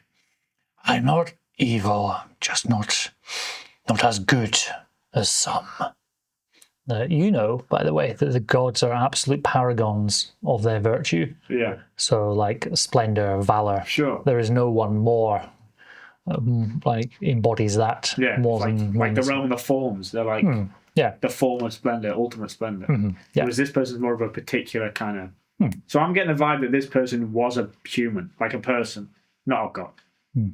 Because based off that. Yeah, but he's also said that the gods used to walk around on this place as well, on this plane, rather than being eternal gods. Is that heresy to me? Oh, you tell me. I would in the Bible of my thing. Yeah. My book. Does it say? It's vague on such things. It doesn't say how the gods were formed or how the world came into being. Lots of people will say, "Oh, their god's the best. Their one's invented everything." Some people say their god's the only god, which then gets problematic. Yeah. When there's clear manifestations of the works of. There are other gods. Mine are the right ones. Okay, I'm not going to deny that there's other gods. Listen, every path has a bit of truth. Yep. Well, the thing is that your gods are the ones that you draw your power from. Other people will find it in other places. So yeah, but yeah, what he said is more detail than you've ever heard from your holy scriptures and stuff. If you could, I've never heard this kind of stuff before. This is the fourth. I'm interested because you hold knowledge. And I'm not a very knowledgeable guy. I'm going to be really real. I've got if I was to put it into numbers, negative numbers. Negative knowledge. Negative knowledge. And I think we've met in weird circumstances, but we've had there's a vibe here. Were you a woman or a man? or anything? What was your deal? That's deeply irrelevant. I don't want to, I was male, as you as you might understand it. Right. I might understand it. Okay, so you're like ancient. You might think of me as a titan. Okay. Oh, that explains the big skull. Big body, too. Did you lift? Did you lift as well? You like weightlifted? Hit the gym? There's no need. Our archetype of strength and power. That's cool. I lift. I don't do much stretching, but I like power lift to kind of get strong. You lift when you don't need to lift. That's odd. Well, I'm a mere mortal, sadly. But what would getting out? So I like take an aspect of you. I could take if you're stuck in this skull, what if I take a chunk of you with me? Could you still be in that? Yeah, you reckon you could. He sort of ponders for a second. I could take a tooth. I need my teeth. I'll give you. And suddenly it's shaking, and you get this little shard. In the same telekinetic thing, comes flying at you, and then stops. Just there. Did you? You didn't do that to me before, did you? And you take this little shard, and as you pick it up, you sense that before, when the skull was talking, it was like filling the space and talking. As soon as it's in your hand, you feel it in your head, and there's no longer like any external sound. Oh, cool! I can hear you. Well, you know what I mean. Yeah. Did you say that out loud? Yeah. Negative intelligence. There's no need to. Oh, okay, I'm going to think. Hey. Yes, you've understood the principle. That's so cool. Right. Great. So I take you out, and then you give me some. This is only an aspect of myself, a small fraction of my power. Okay. But it will serve you well. So I can talk to you whenever I grab this? Indeed. And so, all right. Well, I'll try and find a real smart person to help. Excellent. And if you could, lead me back here, that would be great. I can do that. I know something of the route ahead as well. So I don't know if we've struck a bargain, but I'm just I'm just going to help you because I think you're cool. And I think, listen, you know about my gods. I'd like to know about that. What you think about that? Because you acknowledge you like them, right? They're good. They were the best of us. You know what? That's what I've been telling people. That's what I'm telling everybody. I think I love you. I think I feel real platonic love for you, man. Oh, I cannot yet say if it's reciprocal. You may annoy me, I may grow tired of you, but for now, we have the beginnings of an understanding. This is like my wife's vows. Is that what she said on the wedding day? No promises, but we have the beginnings of understanding. Yeah, which became beginnings of misunderstanding. Excellent. And yes, he Ossian the Fourth shares. It actually comes to you as a little flash in your head. You see, almost too fast to see. But yeah, you see actually some of the places you've already been, like that mouth of the cave, flying down that river, climbing the cliff. You see an obelisk in a circle, slowly rotating, with runes that you can't understand. Flashes instantly, and then you see a complex mess of tunnels that divide and join, split together, join back up again. Seems to be really chaotic, and you worry that you could easily lose yourself forever in there. You see a castle standing below the ground, and you see something odd, something. You know, if you've if you're concussed, or like if you push your finger against your eye and you like see those sort of Colours, see those colours. You can't see something like that. It's as though his sight, whatever it is that he's gifting you, cannot go into this place, but it's a rainbow of colour. But it's as though the colour is so bright that you can't see. See beyond. I say that in my head. What is that? It's a place my sight does not extend. It's a place of chaos, madness, and ruin. And why I shouldn't go there? It's just the only way to go for someone of your size. All right. Do you reckon you'll be able to see after that? I believe so. And you get and you see a little cave mouth somewhere, maybe like the other side of the hill, potentially from where you entered, the other side of this mountain, and looks out across a valley, across a big plain. There's areas of forest, but it's mostly sort of wild moorland. And you can see in the very distance there's a city with a protective magical dome above it. Interesting. And you can see there's like storms lashing around there, but nothing gets within that bubble. Nothing gets within that into the city. That is your hometown of Jadesborough. Oh, that great. Is Cool. like you've never been that far away, but it's probably a couple of days travel. Do I see my swamp in the vision?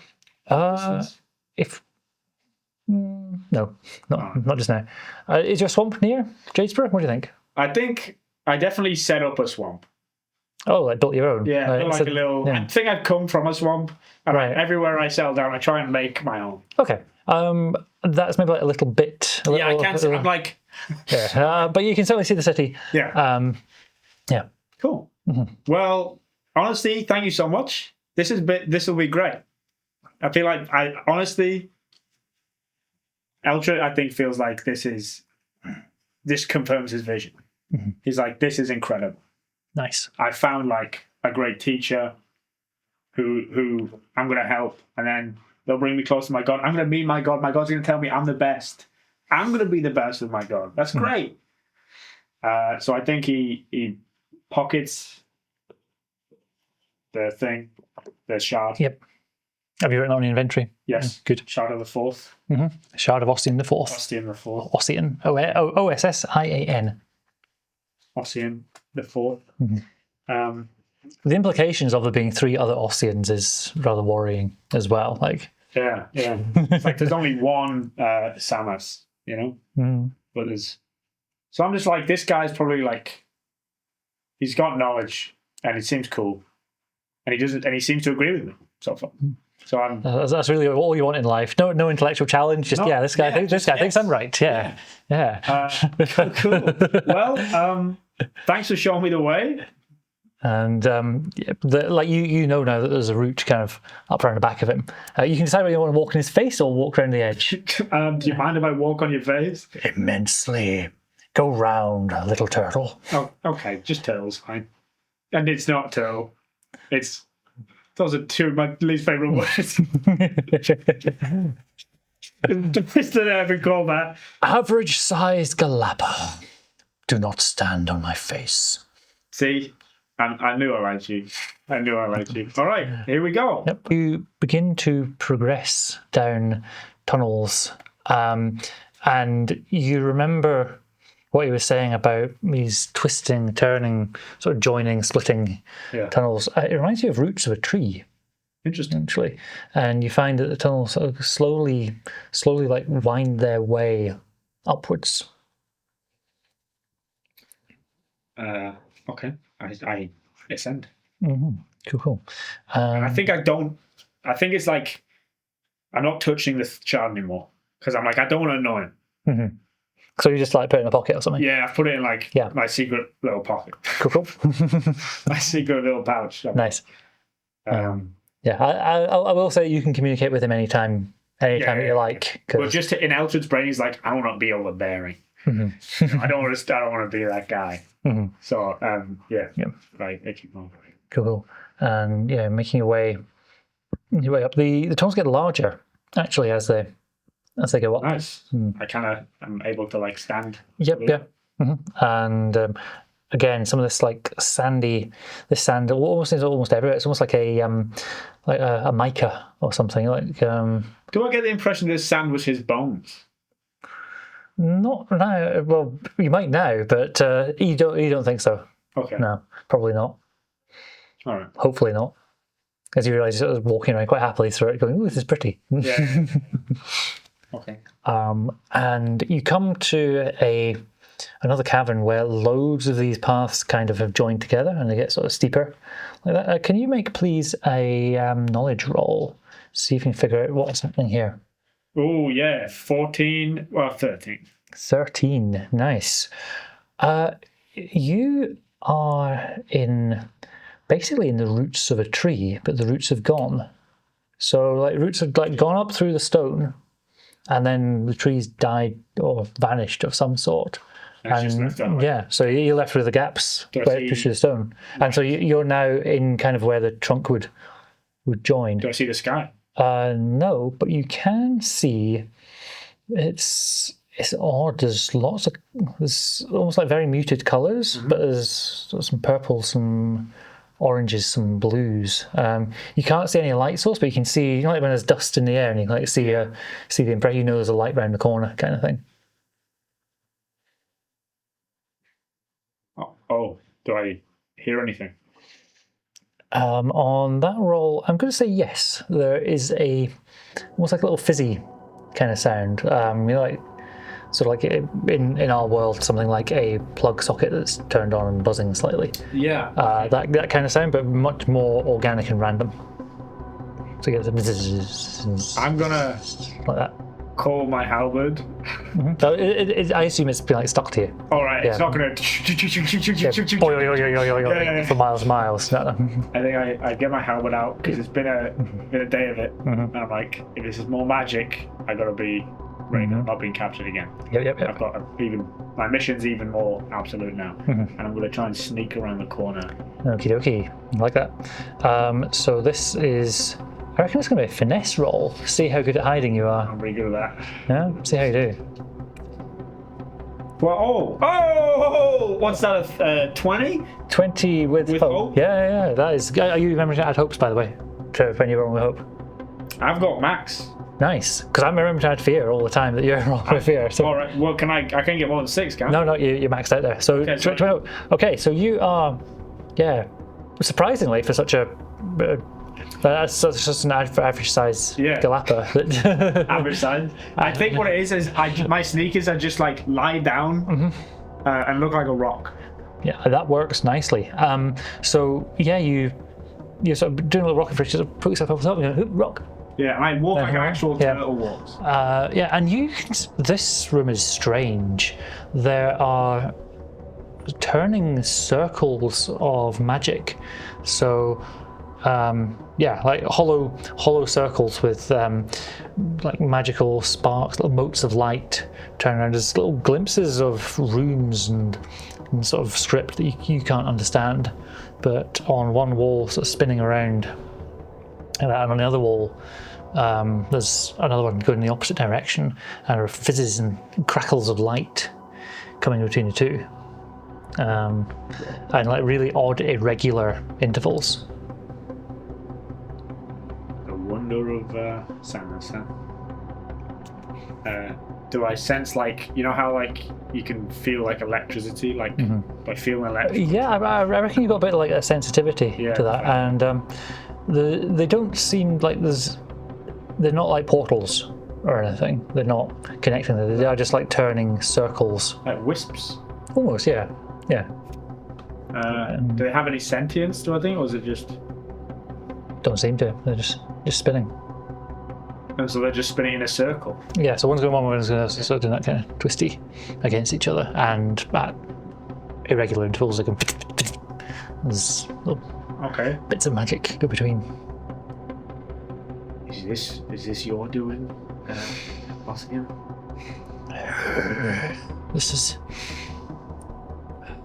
is the beginnings of what your mages are attempting to do.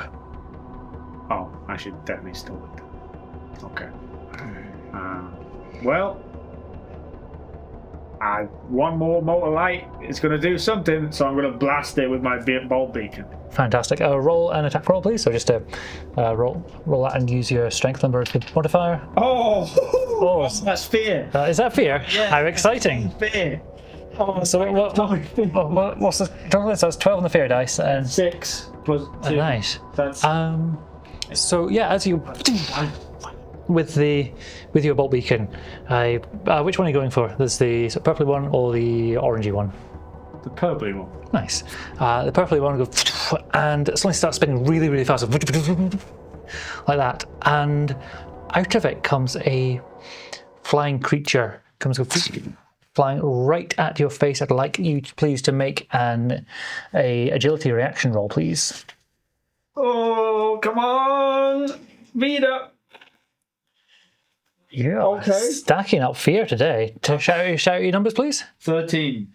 Nice. 13 with fear. That is enough, though. So tell me how you dodge this thing. It's like, if it's maybe like that distance away. I think my head just goes dook into my shell. Brilliant. This is I'm scooting. It just shoots over. Awesome. Looks like a dragonfly. Some with more wings, more limbs, more stuff. Goes and goes splat into the wall, and you just hear this little voice goes, "Ow! Ow! Sorry. Help me! Are you okay? No. Sorry. I'm so sorry. I healed them. Can I heal them? Sure. Yeah, you've got that's one of your things there. Long rest though. Or is it? Oh, so you've got your prayer dice you can use. One of your d4s on there, and you can roll to heal. I believe that many hit points. So you just pick up one of the d4s and roll it. What am I looking at? Which one? These ones here. These ones here. Yeah. Oh, I can do that. Yeah, and you can just say I heal it. I heal it for 3. Cool, and take that one off your sheet, and you recharge those at the start of a new session. Great. Which we won't get to today. And so, how does your magic look as you do that healing thing? I think it's like I kind of gently put my hand over, kind of put my helmet to one side, and I just kind of touch the wing, and kind of spread some of the warmth into the. Nice. Come on. I like that. And he goes, ow. And yeah, sort of begins to feel better. Where's the name that I put for them? They're so good. I think it's Wilfred. I'm going with Wilfred. Okay. Sorry about that. Thank you. This is new. This is strange. This is new and strange, and I'm not sure about it. What is this? What is this? What is this? What is this? True. And it's just a spew of syllables, much too fast for you to hear. It's like with lexicon or something. Okay. Like something. Was it Chlanfire? The long thing in Welsh that I can't do. Okay, you're right. Yes, basically that. And you pick out Will for something. Wilfred. Yes, Wilfred. Hi. That's my name now. You're a dragonfly. I'm a flickerfly. I do apologise. Of all the creations of Samos and Via, you are one of the most beautiful I've ever seen. Nice. You've never seen a flickerfly before at all. It's about this size in terms of its like body. So it's like maybe that kind of length, that kind of width, with like really cool wings. Are you an angel? No, I don't think so. I'm from somewhere else. I think I'm from through there. And he looks back, and you see just the portal's back to its regular slow spinning again. Nice. So that's bad. I'm sorry to say. This is bad news. That's my home. No, not your home. There's people trying to get in. No. They must not. They must not get to my home. Okay, you see what I mean? So I'm here to stop that. Thank you. And kind of rams, but like gently, like so there's a little forehead nuzzle. Yeah, it's the best day. You get nuzzled by a little baby flickerfly. Hey, no problem, fella. Listen, have you heard about our Lord and Savior? Real quick. He looks puzzled. What else? Do you know what religion is? Yeah, we do. But our gods are different to yours. We can see your world sometimes through the windows. See, well, you're going to be seeing a lot more. Can I pull out like a little a beginner's pocket Bible that I hand out. Thank you for this rectangle. Can you read? No. Well, figure out how to do that and then read that. Are we about to have a heartwarming little montage of you teaching this baby Flickerfly how to read? Because I'm here for that. Yeah, okay. I'm like, okay. I'm going to start a clock. Here is your new downtime activity: teaching Wilfred the Flickerfly to read. Right. And in your, I believe it's long rests. If you have a look on there, it will say like, do rest. Yeah, I think at the bottom. Work on a project. Work on a project. Here we go. This is going to be 6 steps. There's going to be 6 steps. 6 long rests are needed of you choosing to do this in order to teach Wilfred how to read. So I feel like the smartest guy. As a guy who's not usually smart, I feel I'm like, if Muskrat could see me now, and I teach this little fly the beginnings of our language. You're proper like missionary. This is great. Going to the dark places to. Yeah, and I'm like, and listen, and I kind of end with like, you have to spread this to the rest of your kin. I assume you have a lot. Oh, there's lots of. I'm one of a brood of 73 million. So here's the thing. After I teach you how to read, and you can read this, you need to go back and do the same for everyone else. Okay, well, will they like it? Is it nice? It's the best. Yeah? Oh, awesome. I'm really happy I met you. Get another word. I've met 2 incredible friends today. Anyway, so we have to now, after, we've rested up, I think we should go close these portals then. Well, we should go stop the guys. I'm not going to close the portal because you might need that. Oh, that one is closed. It's now just doing that very gentle spinning again. Yeah. So 2 of them are just turning very slowly. It seems that your magic has, say, it was like charging up. Oh right. It's now gone back to a lower energy state as it like portaled and then. Okay. So it's going to take a while to get that back up. Yeah, and it looks like, in fact. Knowledge roll here. See how I love this as your worst stat as well. It's making me happy. Yeah. It's another fear one. That's only an alert. That's a 10. That's enough though. You reckon that it's your magic, you casting your magic, which helped solidify this portal, even just for a moment. Okay. Well, which up to you what you can infer from that. What do you think? What do you think is interesting about that? God brought you to me, Wilfred. See, this is it.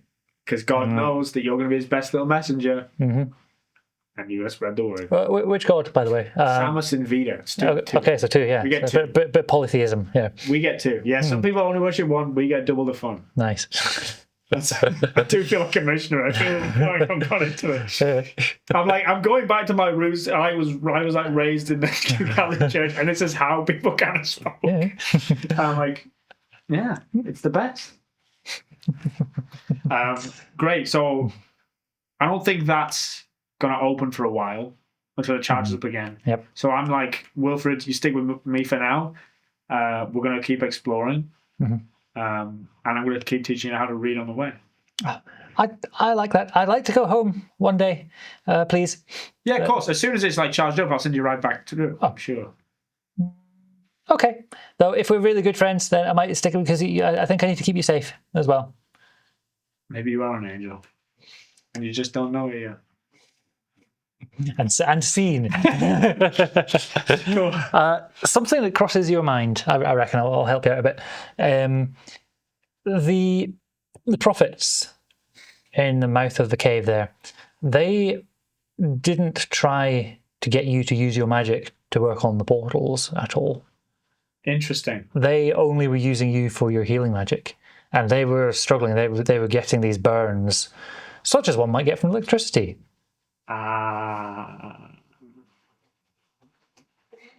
And so, because I'm gone now, I'm thinking they've slowed down in this portal making business. Because there's also a part of me now that's like, I could be spreading some serious gospel. If 17 million. 17 million. That's like prime real estate. So there's a part of Eltrut's brain. I think this episode needs a content warning about colonialism and the colonial mindset. But yeah, it is. Probably. But then also, like, Eldra's like, I do need to stop him because obviously there are innocent creatures like Wilfred here who are being kind of tampered with, and so that's got to stop. Okay. Yeah, you feel that presence in your head from Ossian the Fourth. This creature is. Do not trust it. Why? It seems like It's kind of betrayers, banished from our world. What did they betray? Who did they betray? Goes quiet again. No, that's helpful. Yeah. Thanks. Ossian's going to wind you up so much. It's going to be great. I like the dynamic. It's like dumb guy and real smart. If it was a romance, I think. Yeah. A romance might blossom. Yeah. I'm going to win him over. I'm like, okay, noted. But I think you might just be jealous. You might just be getting jealous. Who knows? A few minutes later. So, where have we left off? Where were you last? That's a joke at the mic levels. Last we left off. I had just met Wilfred, this flickerfly. Yeah. I convinced I'm a sixth of the way to teach him how to read. No, you're none of the way teaching how to read. My little thing's empty. I've got a little I'm tracker. none of the way. It's going to take me six sessions, six long rests. Which is pretty impressive, if I'm honest. Yeah. Well, the thing is that's 6 long rests where you're choosing not to do something else. I see. So, because you can do 2 things per long rest, and you might find you've been in dire straits, you might have to heal, right, and stuff. Yeah. So, I met him. I've found out these guys are trying to open a portal, but that explorer guy's been dead a while, and he said that was already happening, or it's been happening as long as that guy's been dead, and he seemed like he'd been dead a while. So I think this place just does that. You think? Because unless these bandits have been around a long time, that the note from Murdoch said, the corpse I found said, it's a strange place. It goes from one place to another. So I think this place just does that. There's natural portals. There's natural portals, and these guys are just like, it's like beavers building a dam, and like controlling the river to their benefit. Sure. And that's what I think these guys are doing. And if they're taking people like my friend Wilfred out of their homes and kidnapping people to do it, it can be good. And also they call me a little turtle. They do give you like proper baddie vibes. Like they wear like the hoods even indoors. Yeah. I mean, it's just like you want to be evil. You know, it's bad enough to do evil, but the aesthetic as well. So I'm setting out to stop them. Am I still at the portal that Wilfred came out of? Yeah, I think you maybe wandered along a little way, but this was just at the top of the sort of root caves that you came out of, and the tunnel continues. I'm going to keep going. Sure. Wilfred flies around you and then lands on your shoulder. Stick with me, Wolf. Stay with me. Go. Okay. Yeah, that sounds good. And we'll figure everything out. It'll be awesome.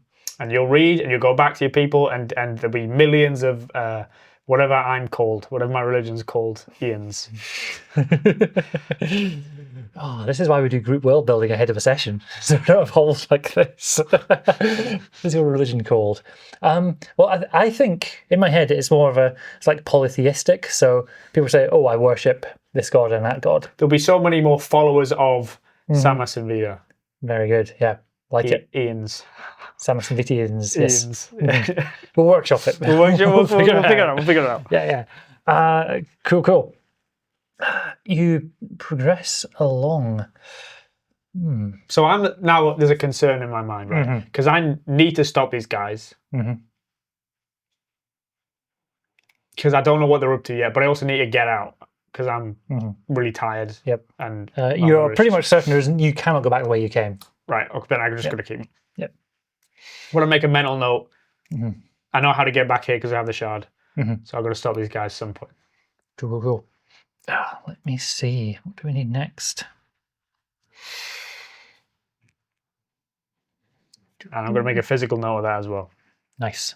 Do you remember one of your connections that your character has? No, I had a sheet of notes, I want to say. I want to make a point and say I made a sheet of notes. It was quite artistic. It was really good. Yeah. I took notes on your notes. So I know. Do you have my notes? I don't know where the bit of paper's gone. So I want to say there were notes made, and because of that, I didn't remember a thing. Cool. One of your connections, this organization that you knew about, was the Cavern Callers. They were a group of singing priests who sang in caverns, sang in caves. Okay. It was just one that we rolled up. Why is that broken you? I've just met so many mystical beings, and it's just like, there's these guys who sing in caves. Yeah. I was just reminded. Is it magic singing? It's just how they express it. Okay. Okay. I don't have anything much more for them. I was just reminding they come to mind because I'm in a cave, I guess. And maybe you sing a song to yourself. I don't know. What's a royalty-free song I could do? That's a challenge. I don't know. As your mind fills the music, it's as though there's music coming from outside somehow. It's like echoes and twinkles in the air. That's real music. Whoa.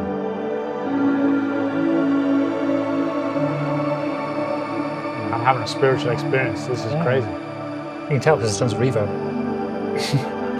There's tons of reverb. Wilfred, do you hear the reverb? Yeah, what? I don't hear a thing. Are you sure? It's quiet down here, just you and me. Can you hear this in my head? Hear your inane rambling, yes. Okay. Interesting. What do I think that was? Sounds like music. Sounds familiar. Sounds like a song that you've maybe heard before. That the guys in the cave sang. The cave singers, I call them. No. No, I don't think I've so. heard this song before. Can I make... Can I sing the song? Can I do the reverb and see if it does anything? Give me a roll. This is going to be... I do not know what this would be on. A presence check? Sure, to charm, perform, and deceive. See how you do. That's a crit. Nice. You have heard... Something about that melody was familiar. It's a banger, actually. Please add a hope and clear a stress if you haven't already. I think you've already maxed out hope. I'm not stressed. Cool. You're doing good. You're having a good time. I'm doing great. This has been fantastic for me. Yeah. You're reminded you cannot figure out exactly what the song is, but it puts you in mind of Gorf. Puts you in mind of your buddy. Ah, yes, Gorf. He sings. He does, yeah. Sometimes. Sometimes in the shower when we're bathing on the road. I think of Gorf, and I think I need to get back to my friends. That's another thing I need to do. Yep. And I should probably talk to them about these guys. Are you saying this out loud, or are you saying this to Wilfred? I'm just thinking about it. Okay, nice. And I'm like, but they just all they've heard me do is the reverb, and they just go, yeah, and I'm just going to keep walking with my halberd. Nice. It's actually quite a useful, like walking cane. Oh, yeah, for sure, for sure. I like it. The tunnel that you're moving along, it becomes more shaped, more form to it. So where it was like really just rough stone and very carefully stepped, it becomes smoothed out, and the floor becomes a floor, and the walls become walls, and you find yourself walking along large flagstones on this corridor as it opens out and widens again into a much larger space. Still very much underground. Okay.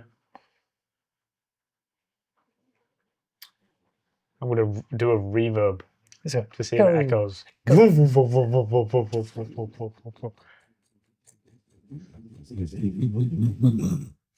like that. We always get louder and louder. Whoa.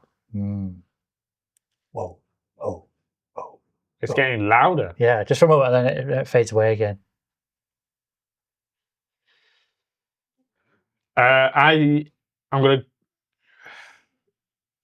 Do I sense any sound coming back? Surely I should be able to hear something coming from that end. Well, yeah, you had that echo came back, but it was like almost like amplified for a moment, and then reverted back to how it was. I'm going halberd forward. So Oh, halberd's in front. Mm-hmm. It's almost like on my belly. I'm resting it Yep. Nice. like this. I'm just kind of going forwards like that. Very cool. Do you make any more sound? I try not to. Okay, in that case, it's going to be a finesse roll. I'm terrible at that. I know. Which you know That's what I I'm keep on terrible asking about it. It's really funny for me. at. Oh, that's terrible. That's really bad. What was that? I rolled the wrong die. Oh, that's a D10, isn't it? I rolled the wrong die. Yeah. Where are my dice? That's Can I roll again? Yeah, sure. I did see you roll a 1 on your hope dice. Oh, yeah. I can have that if you want. Well, let's see how you do. You might do worse. Okay. Really, really funny. 2 and a 1. Cool. That's 3 with hope. Which is still So still minus fail. 1. That's 2. That's 2. Yeah, great. That's actually the worst thing you could roll, a 2 and a 1. But with hope, you're trying to be quiet. You're not quiet. Not necessarily like through a lack of skill of your own. Just there's so much on. I reckon. Footsteps must be. Yeah, and you stare. And every step kind of bounces off the far wall and then reverberates back for sure. even louder. So this like shaped floor, the room actually steps down and down almost like a sort of inverse pyramid, like almost like an amphitheater kind of. But down in the center of it, down in the middle of this room, you can see a stone obelisk standing. It doesn't look exactly like the battle map. Get rid of the fire there. It's just a big black stone obelisk with 3 sides. With runes that you cannot understand. It's rotating very slowly. And you can looking down, so say if you move yourself up to there. Sure. And so imagine like big steps down to reach that. I'm gonna. Can I say to my 2 companions, do you guys recognize the runes? What's a rune? Excellent. Says Wilfred. And Ossian the Fourth says, these are after my time. Great. Okay, that's fine. They're before mine, or outside of mine, or after mine. I'll find out. Can I get a sense of like...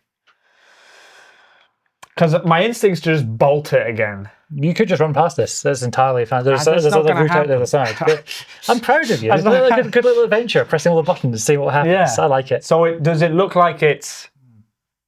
So these chains are all on it? They are... The chains are almost like they end in... Imagine like magnets on the end of the chains. Okay. And then the obelisk is spinning around within that. You're like a negative magnet, so it's like got an enforced space around it. Do I have like a sense? Is there a sense thing I could do?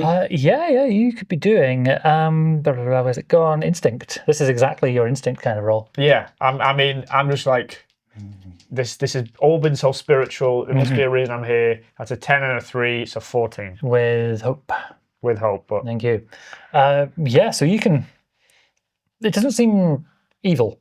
It's definitely not evil in the way that some other things are. Or, yeah, it's more just odd. There's nothing... It doesn't remind you of any particular culture. It doesn't remind you of any kind of... any culture, any like way of life, or any sort of fixed thing like that. Okay, I'm going to walk up to the obelisk then. Cool.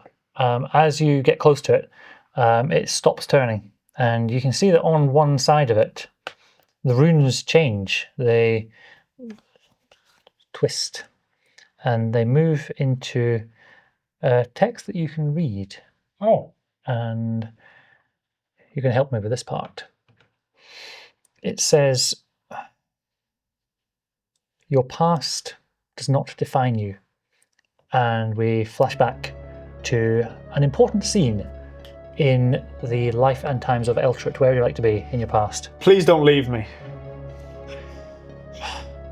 Eltrut, we've been over this. What's he got that I don't? Ambition. He's got something about him which, you're so Eltrut. That's what you. What do you mean? That's my entire being. You just gestured to all of me and said, "This is what's wrong with you." And that's the problem. Oh, muskrats. It makes you feel alive, does he? What? Well, yes. He's got so many things that you don't. He's What? people skills. He tidies up after himself. He looks at me. He looks at me, Eltrut. I look at you. I glance. You glance. You look at me. The way you look at the trash that you're not taking out, and I can't live like this. I can't. See, I knew it was about the trash. I knew this was about the trash. We flash back. And you are standing there, and the words, your past does not define you. Sort of glow for a moment before going dark. I'm going to get my wife back. The obelisk turns just a little. It says, your actions, your habits, your days turn into your years. Your present defines who you will be. Okay. Is that saying it, or sorry? It's in the words again. It's in the words? Like twisted into that form. Yeah. Okay. Well, that's just sure. That's how life works. That's how life works. And Wilfred, are you seeing this? Obviously, these are words, Wilfred. Oh. So this is what I'm going to be teaching you. Oh, I don't understand. I like these. These are pretty. I like them. They're great. Okay. Well, today I've met this cool creature. I'm doing a good thing. I'm saving this big skull, Ossian the Fourth, and I survived. I defeated a serpent.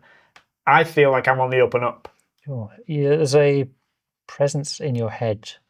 It might be from the obelisk, but it might be just your own second thoughts here. It goes, but I'm still running. I'm still running. Sure.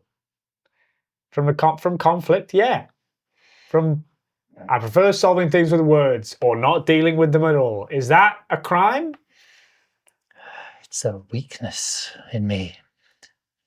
Okay, fine. I guess I'll have to fight then. If that's how I solve this. Your fights, our fights, my fights, do not have to be with swords, halberds. They don't have to be with words. The fighting is the willpower. The fighting is the choices that I make. Okay. I just blasted.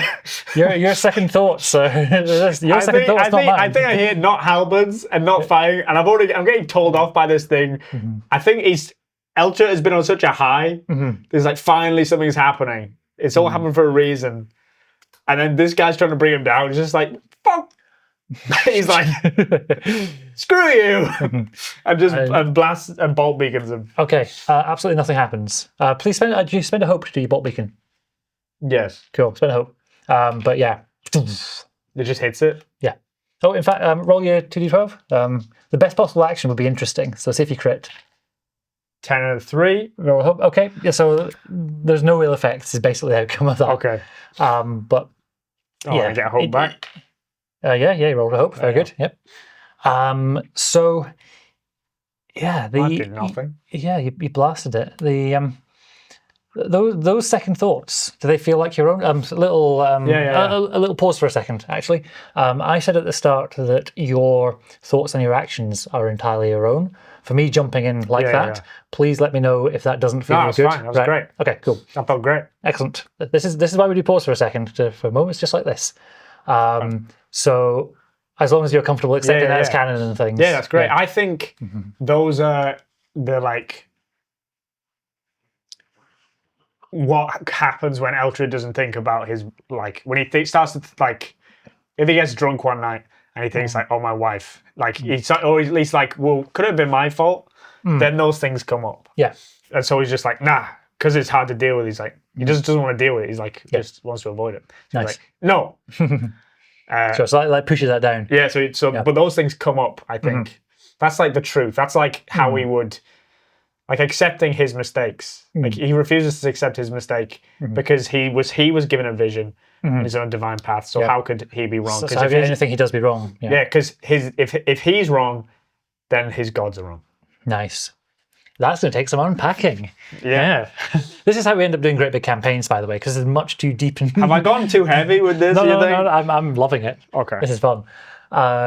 Cool. We jump back into the world again, and then the obelisk then rotates again, one third round, and you see the side with the future on. Okay. There's no words on there. There's runes, but they form to nothing. Hatchet can't defeat you.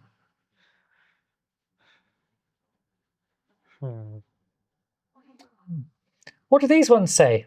I can't read these. This isn't a language, Wilfred. Don't learn this because it's wrong. What these words? I like these words. These are prettier than the last ones. Yeah. You cannot see any words on here. I can't. What do they look like, Wilfred? There's a squiggle and there's a different squiggle and there's a squiggle with a dot on top. Could you draw them in the sand? That would be tricky. Maybe. And his nose goes. I'm going to roll behind the screen and see how it goes. Yeah. Wilfred turns out to be a very good artist. Wow. And is able to draw. I'm noting that down. He's a great artist. Damn right, yeah. I rolled a 19 on that. Wow, oh my goodness. On that dice. Wilfred is able to draw those runes out, but they are not in your language. You've got your book and things, don't you? Yeah, I'm going to mark it down. Yeah, put in your inventory then. Page of runes of Eltrut's future that he can't read. Of future. Yeah.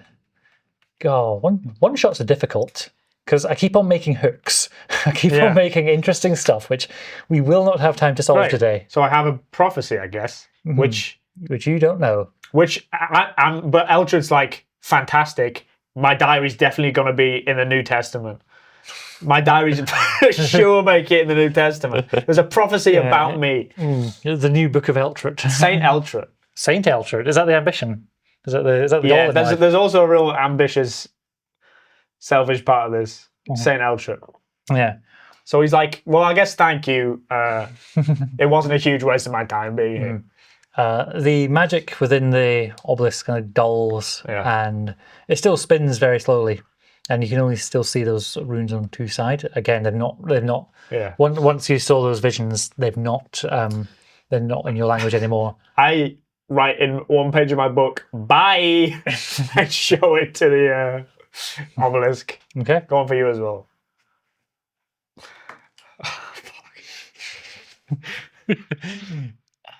As far as you can tell, which is one of my favourite little GM sentences, it just continues to rotate slowly. Yeah, that's what I thought. And you have to walk on by. That's what I thought. Off you go. Nice. As you are progressing further, you're a bit sensitive to magic because you can do these sort of holy spells and things. You can feel the magic sort of intensifying as you continue.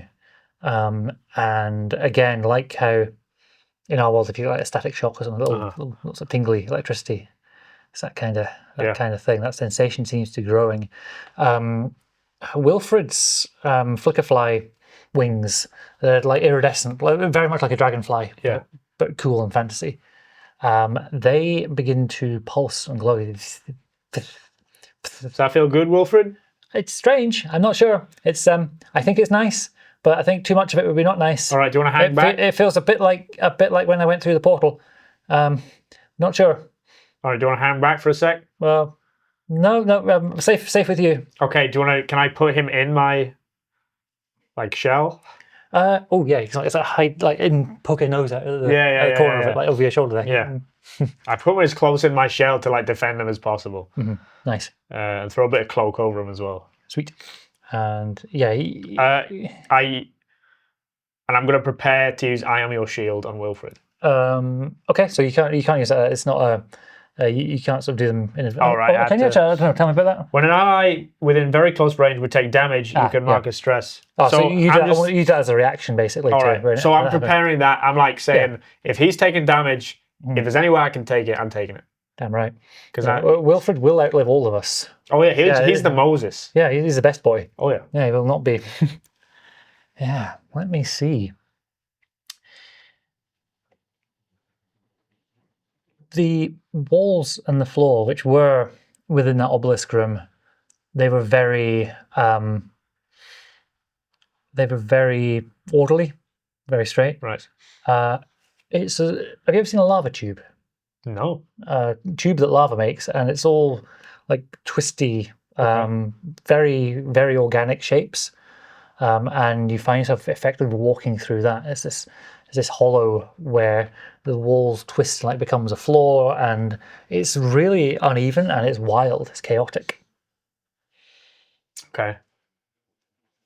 We're just gonna keep going. Do I sense any kind of one? I'm always on the lookout for another being that I might have to attack, and also like more magic stuff, more like of those spheres. Yep. But I'm just keep going. I'll just keep going. You step out into a place of vivid colour. Police officer. Whoa. Everything is saturated. You've not seen proper daylight for at least a week, and just the brightness, the intensity of this. I take my goggles off. Well, yeah, that helps. That helps a little, but it's still very, very bright. And there's rich pinks and greens and yellows, but almost too much. It's almost like too much for your eyes to comprehend. Right. Do I sense? Are there any insects kicking about? No. So what we can see on the map, there's like twisty vegetation and things. They almost, when the like magnets. And they do that like iron filings. You get those cool, like gnarly shapes. That's basically what these trees and bushes are. Yeah. Do any look edible? Not in the slightest. No. They look. I mean, you could certainly try, but that's a bad plan if ever Eltrut heard one. He's even without rolling, he's smart enough to. Do I get a sense that I'm nearing the surface? Potentially, yeah. You've been walking uphill a little bit. Yeah, but. As you step closer, if you please, thank you. Step into the middle. The shapes, this sort of chaotic forms, coalesce into. It's like fauna and flora about. Into this creature of pure light and energy. I don't have a perfect mini, but what I do have, and through the camera. Okay, that just seems a bit intense. It is a bit intense. It looks like a boss fight. Yeah, boy. So what? Light just? Yeah, it's curled up into this place. And what would you like to do as it's still forming up? It's still getting into a cohesive. Well, so far, Eltrut has every mystical thing has been his friend. Apart from that last thing. You get vibes, man. You get very strong vibes. He's going to say, is Wilfred glowing more? Yes, massively. And Wilfred's like, I'm going to say, Wilfred, go hide. And if you can, channel it. That's the gods working through you, man. All right? Channel that. I'll try and take this thing down.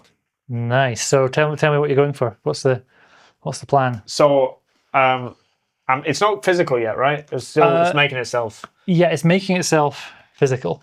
So I'm just like, right. And you reckon that if you just swing at it with your halberd, that does physical type of damage? That probably wouldn't do as well. Well, so I'm like, Samas, take the wheel, bolt. Nice.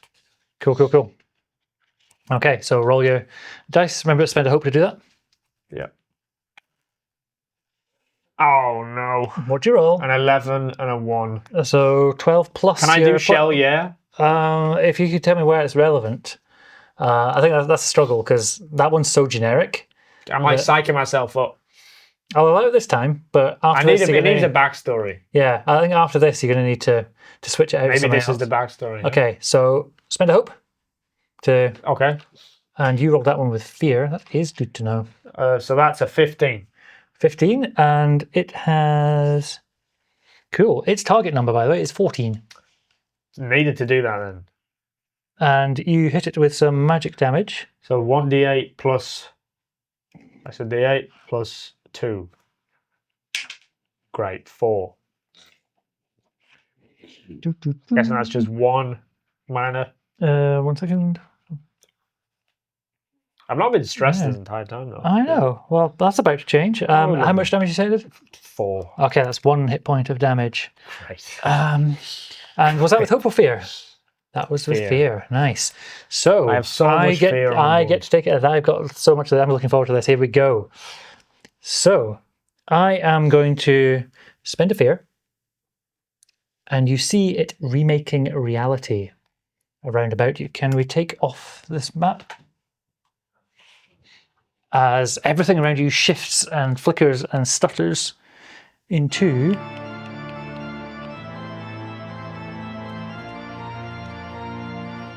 So all the nice things vanish. Yep, could you flatten that as well? Thanks. So all the nice like flowers vanish and and then you're this gnarly spiky place. It looks like the whole place is made of metal, and that kind of magnetism effect that's really, really strong here. There are flashes of lightning and other magics going on. Does it have loads of eyes? Like that? No, I've only got the beholder in Okay, because it was the most convenient evil looking thing. Does it have an eye? No, it's this sort of swirling mass of everything. Okay. But one of the things it does as it remakes reality is transforms the area into a different biome. All targets within the area take 2d6 plus 3 direct magic damage, which means that you can't use your armor against it. So can you roll? I'll let you roll this. Actually, 2d6, please. So, yep. 2 plus. So roll again. 4. So 7 plus. You're taking 10 points of magic damage. So that's 2. That's 2 of your hit points. Hit points. Okay, and ow. Yeah, you take the brunt. You take the brunt of that. Yeah. Yeah, love it. We jump back to your turn. Wilfred has got there's sort of hiding, sort of quivering within there. It clearly does not like this. Yeah. Back round to you. Have hope, Wilfred. All right. It's valor and splendor. This is what we fight for. This is what we yearn for, right? Mm-hmm. Are you going to be his defender? Hey, that rhymes. Hey, that rhymes. Always. Nice. All right. But I'm just going in with my halberd. Cool, cool. I don't think there's anything I could do to add to that to make it. Yeah, just give me a roll.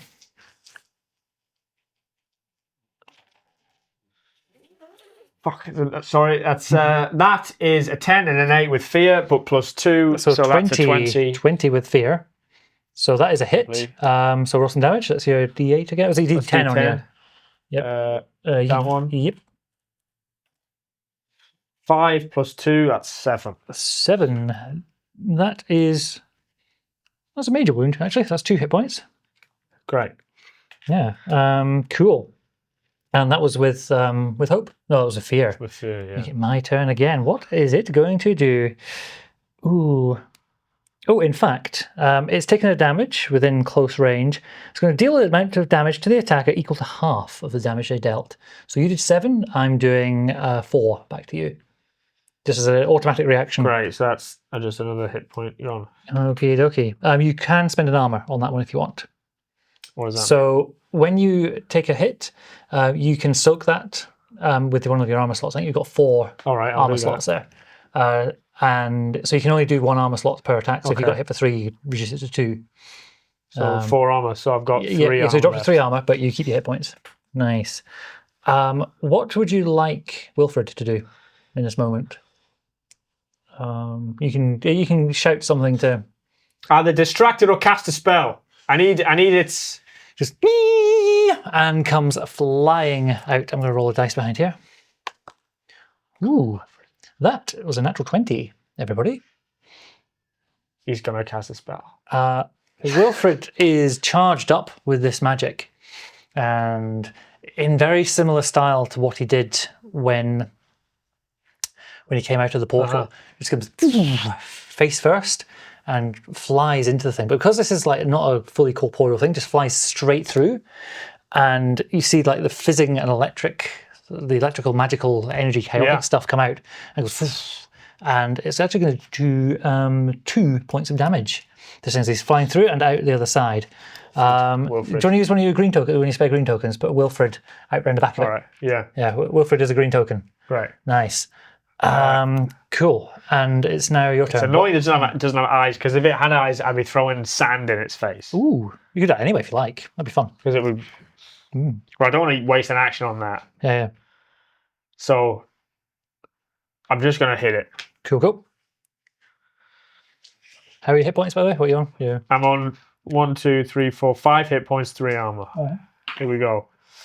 Oh, 12 and 7, but with hope. Which ones? Oh, so yeah. 12 and 7 with hope. So that's 19 plus 2. Yep. So that's 21. Cool. That's a big hit. Yep. Let's see some damage. 6 plus 2. That's 8. That's another 2 hit points. How exciting! Cool. What is happening to this kind of corporeal thing? It is trying to gain solidity. It's trying to shape, and you see it's trying to get almost into a humanoid form. It almost has the right number of limbs, and then like all and I like slash through it, and it comes apart again. Yeah. So it's down to its last hit point. I will tell you, that's not a good thing. And I go again because you roll with hope. Although actually, so you take down. How much damage did you do? You did 8. You take 4 points of damage. And you can I take any on my armor? Yeah, you can take one on your armor again if you want. Just one? Yep. Although I'm going to spend a fear because I've got too many fear. Okay. I get to interrupt the turns by spending fear. Okay. So it is going to remake reality again. So the space narrows. Suddenly you are standing and there is void out either side. This is like somewhere between planes, between stars, somewhere between worlds, certainly. And it's very narrow, very precarious. You need to make sure you keep your feet here. Right. And it's kind of forming again into a humanoid shape. And it's going to... Oh, it gets to roll its attack as well. Oh, no, you have to roll your agility roll. Do I have to roll agility? So 2-6. It is the remake reality... no, sorry. You just automatically take 2d6 plus 3 direct magic damage. My mistake. Okay. Yep. So 2d6? So 2d6. 1. Nice. 5. So 6 plus 3, 9 points of damage, which is direct, and you cannot soak that with your armor. So is that 2? That's 2. Okay. Nice. How many on there? How many hit points left? I think 3. 3 left. Cool. I think. Right. I think it's 3. Nice. And we are back to your turn again now. Eltrut's like scared. Mm-hmm. Like the adrenaline's pumping. Yep. He's seeing like God-esque stuff happen. Mm-hmm. Reality's changing. Yep.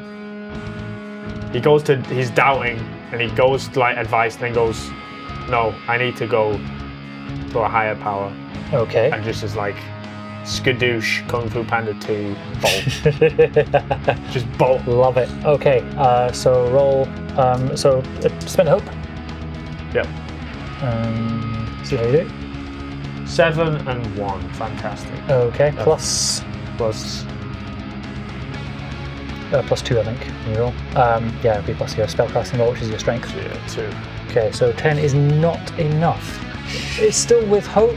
Like, it's okay, but it just does not. It does not hit the mark. It's still my goal, right? No, because you missed. Okay. So yeah, I get. It's not something I've really explained properly, but I get to make a move whenever you roll a failure on a roll. Got it. I'm going to warp blast on you. So I need to roll the hit first. So I'm going to roll my d20. Let's see how we do. Do that set here. 9 plus 1, so 10. What's your evasion, please? 8. Excellent. So that is a hit. It is going to do d12 plus... What's the thing? Yeah. Yeah, d12 plus 6 points of magical damage with a warp blast. Is that a d12? Yeah, Yep. I think. Yep. 6. So 12 points of magical So I damage. have 1 health left. You're at 1 health. Interesting. Cool. And it is now back round to your turn. 1 health left. Eltrut's like... And it's like... I got one more chance. Like... One more chance. He came this far. He hasn't made it this far. Yep. And he swears... In like a moment of crisis, he goes like, listen, if I make it through this, I'm gonna be better. Nice. And so throws his halberd. Obviously, Yep. distance, so he just throws his halberd. Yep. Is that on the class ability there? The returning weapon. So. It can fly to your hand to attack an adversary. It can fly from your hand to attack an adversary. Cool. Within close range. Yep. 10 and 8. 18 plus 2 And with 18 hope. plus 2 with hope. 20 with hope. Nice. And some damage, please. D10. Yep. Go dice. Right, 5 plus 2. 7. That is enough. The magic, that divine energy of your halberd goes, spins through the air. Yeah. Slowly at first, but getting faster and faster. I think what happens, it misses, and he's like, crap. But then he goes to summon it back to his hand, and it goes through it. Nice. Yeah, and so it goes, and you see this being. It's just about to take a solid form. It looks humanoid. It looks beautiful. It looks like your god. It looks like Vita. And as I kill it, Yeah. I realize I'm like, oh no. And but as it's almost too late. Like I've called it. I look and I go, oh no. The halberd goes through, and I don't know what happens to it, but the halberd just lands in my hand, and I get like the force. I think shoves me back a few feet. So Vita, so that you know, is they them pronouns I've got written. God of Valor. The symbol is the amber shield, which is a big thing for you. Kind of like rhino, like they've got this sort of like a sort of central horn features, very like strong. This sort of shining bronze armor, bronze jewelry, and you just get that vision of that was a vision of one of your gods, and it comes as your halberd goes through, and it goes shatters into myriad colors, whole spectrums, pure, this supremely bright oranges, purples, greens, every color, and you are knocked backwards. I'll leave you to decide whether you think the blast from that would take a hit point or not. Either way, I reckon you are knocked flat on your back, looking up at this void space, and you hear music.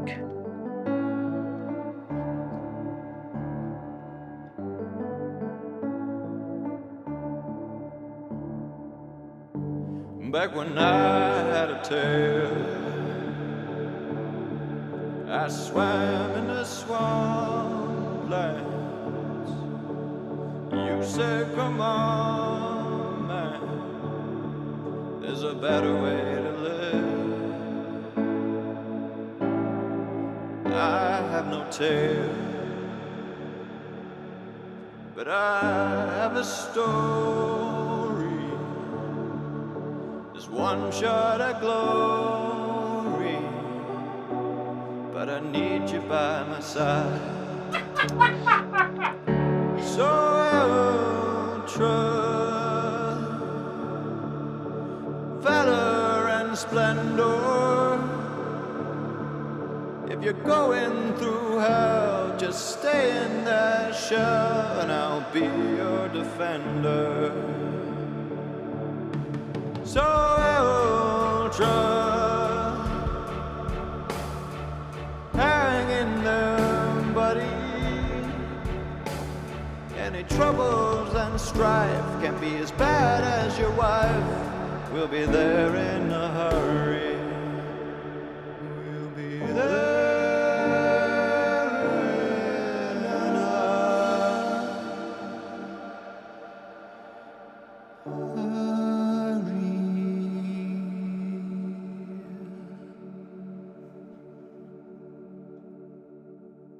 I'm tearing up. That was incredible. Oh my goodness. What a wild ride we've been on. That made me so emotional. Yeah. As you're lying on your back there, and this vision of your buddy Gorf just singing Played by to real Jack. Whose idea was that? Did you compose that? So Jack came up with it. He said, "Oh, I think I've got a song." I was like, "You've what?" I was like, "Yeah." He said, "Yeah, I think I've got some lyrics for this," because I was talking about like sending those messages to everyone. Yeah. And yeah, it's like, yeah, I know. And he just sort of came up. He sent me a voice memo on his phone. He was like, "Should we do it properly?" It's like, "Yes." So he came around last week and we just did full music video production. That's and it's glorious. incredible. Yeah. It's a power of friendship, man. I mean, round of applause. We got a round of applause, everybody. How's Henry? Rather than how's Henry's yeah. feels amazing. Henry feels like, what the hell's going on? Henry feels like everyone's trying to walk in the room. I feel like Jack's about to walk in the room along with like Michael McIntyre. You're gonna be like, thank you, Rich. You're very welcome. Oh, meanwhile, that can turn off. Yeah, I don't need that anymore at all. I can die. There we go. I'm lost for words. I truly, wow. You've knocked the wind out of my sails. I'm going to be thinking about that for the rest of my life. I will send you that video. Thank you. You can have that for. That's like at your leisure. Yeah. What is this game, man? This is the mistake you make of playing with creative people. This is what happens, man. With access to audio recording equipment, this is what we end up with. I mean, also the pipes on him. Yeah, he's a singer. Yeah, and he can play piano. Yeah. Looks damn good in sunglasses and a Hawaiian shirt. He's a very handsome, talented man. Honestly, good. What a wow. Yeah, I'm so proud of that. It makes me so happy. Well done, guys. Honestly. As Eltrut picks himself up. Does he see that? But it's Gorf doing that? Yeah. Or is it real Jack doing that? That's a big fourth wall break. I think it's Gorf. He feels Gorf singing to him, and has that vision of being sort of saying, "Hey, don't give up. We'll be there in a hurry." And this place it's gone back to being mundane again. I don't have a mundane version of that map, but it's just a cave. Turn the camera on. Oh yeah. Actually, fucking, I could cry. Oh. Wow. That's so nice. I'm not even Eltrut, and I think that's so nice. Yeah.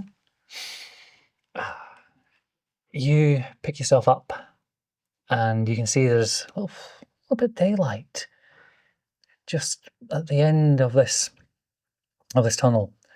If you can pick yourself up, keep on moving. Just get your way out. I think into the he's light. just like sort of dragging himself. Maybe Wilfred's. Is Wilfred still here? Oh yeah. I think he's propping me up on one arm, maybe, and I'm just like going as fast as I can. And all is in my mind is disbelief. Nice. I've been a strong believer, and now I'm like, did I just kill my god? Is Gorf, and Gorf's a musician. That's crazy. Didn't know that. What has been today? I'm gonna be better, and he keeps running. Cool. Crawling, dragging himself, getting out to the light, and you step out. It's bright. It's so bright, even without your night vision goggles. It's wow, daylight for the first time in a week, and you are on the mountainside, above the tree line, and you can see out. You can see that vista out across moorland, across forest, out to the coast, where you can see Jadestown.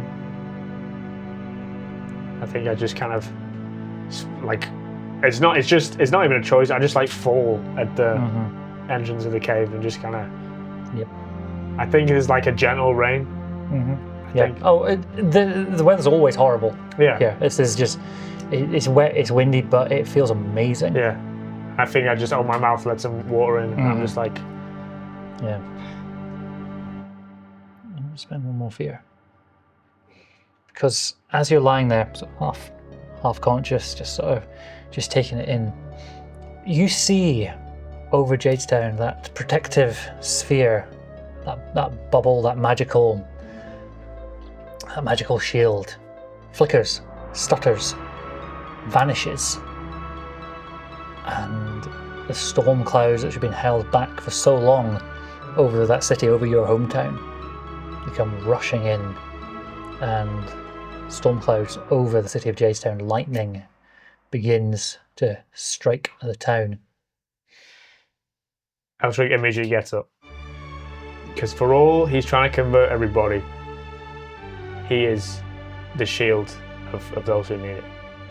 And he just healed himself and just begins sprinting in the direction of and I think the camera pans away as he sprints towards it. It does, yeah. Camera pans back and you see this sort of smaller and smaller turtle, not turtle, average size galloper, and average his size new galloper, Flickerfly friend, and whatever.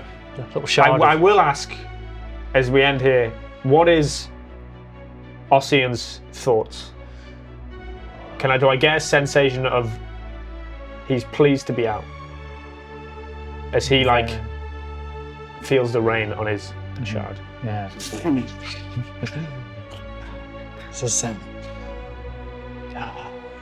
is air's fresh, air's changed.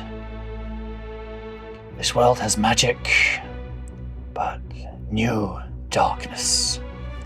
Cut to black. And we'll end it there. Thank you so much, my friend, for playing. Oh, absolute pleasure. Wow. That's a delight.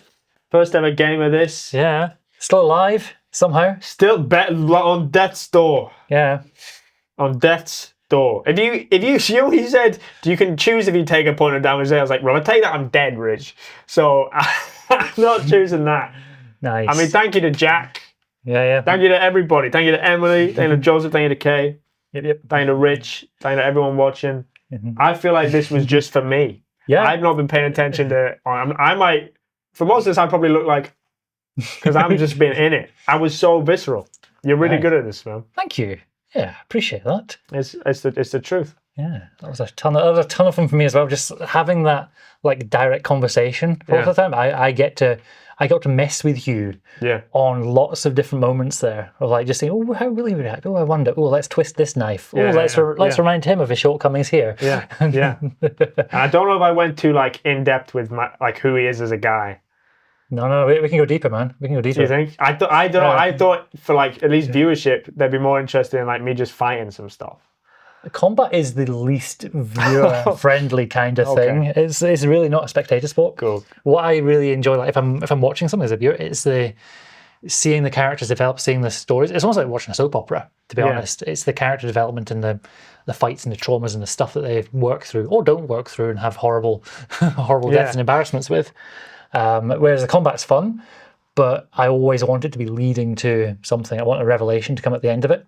So, for example, have I just killed my god? Who knows? Which is crazy because this whole time he was I was making Eltrut be okay, this is just more evidence that I'm correct. And then his Obelisk goes, well, maybe not. Yeah. And then he's fighting and he goes, well, maybe not. And then kills his god. And he's like, well, maybe not. But I can't think about that now because I go save my town. Exactly. The Ballad of Eltrut, everybody. Ballad of Eltrut.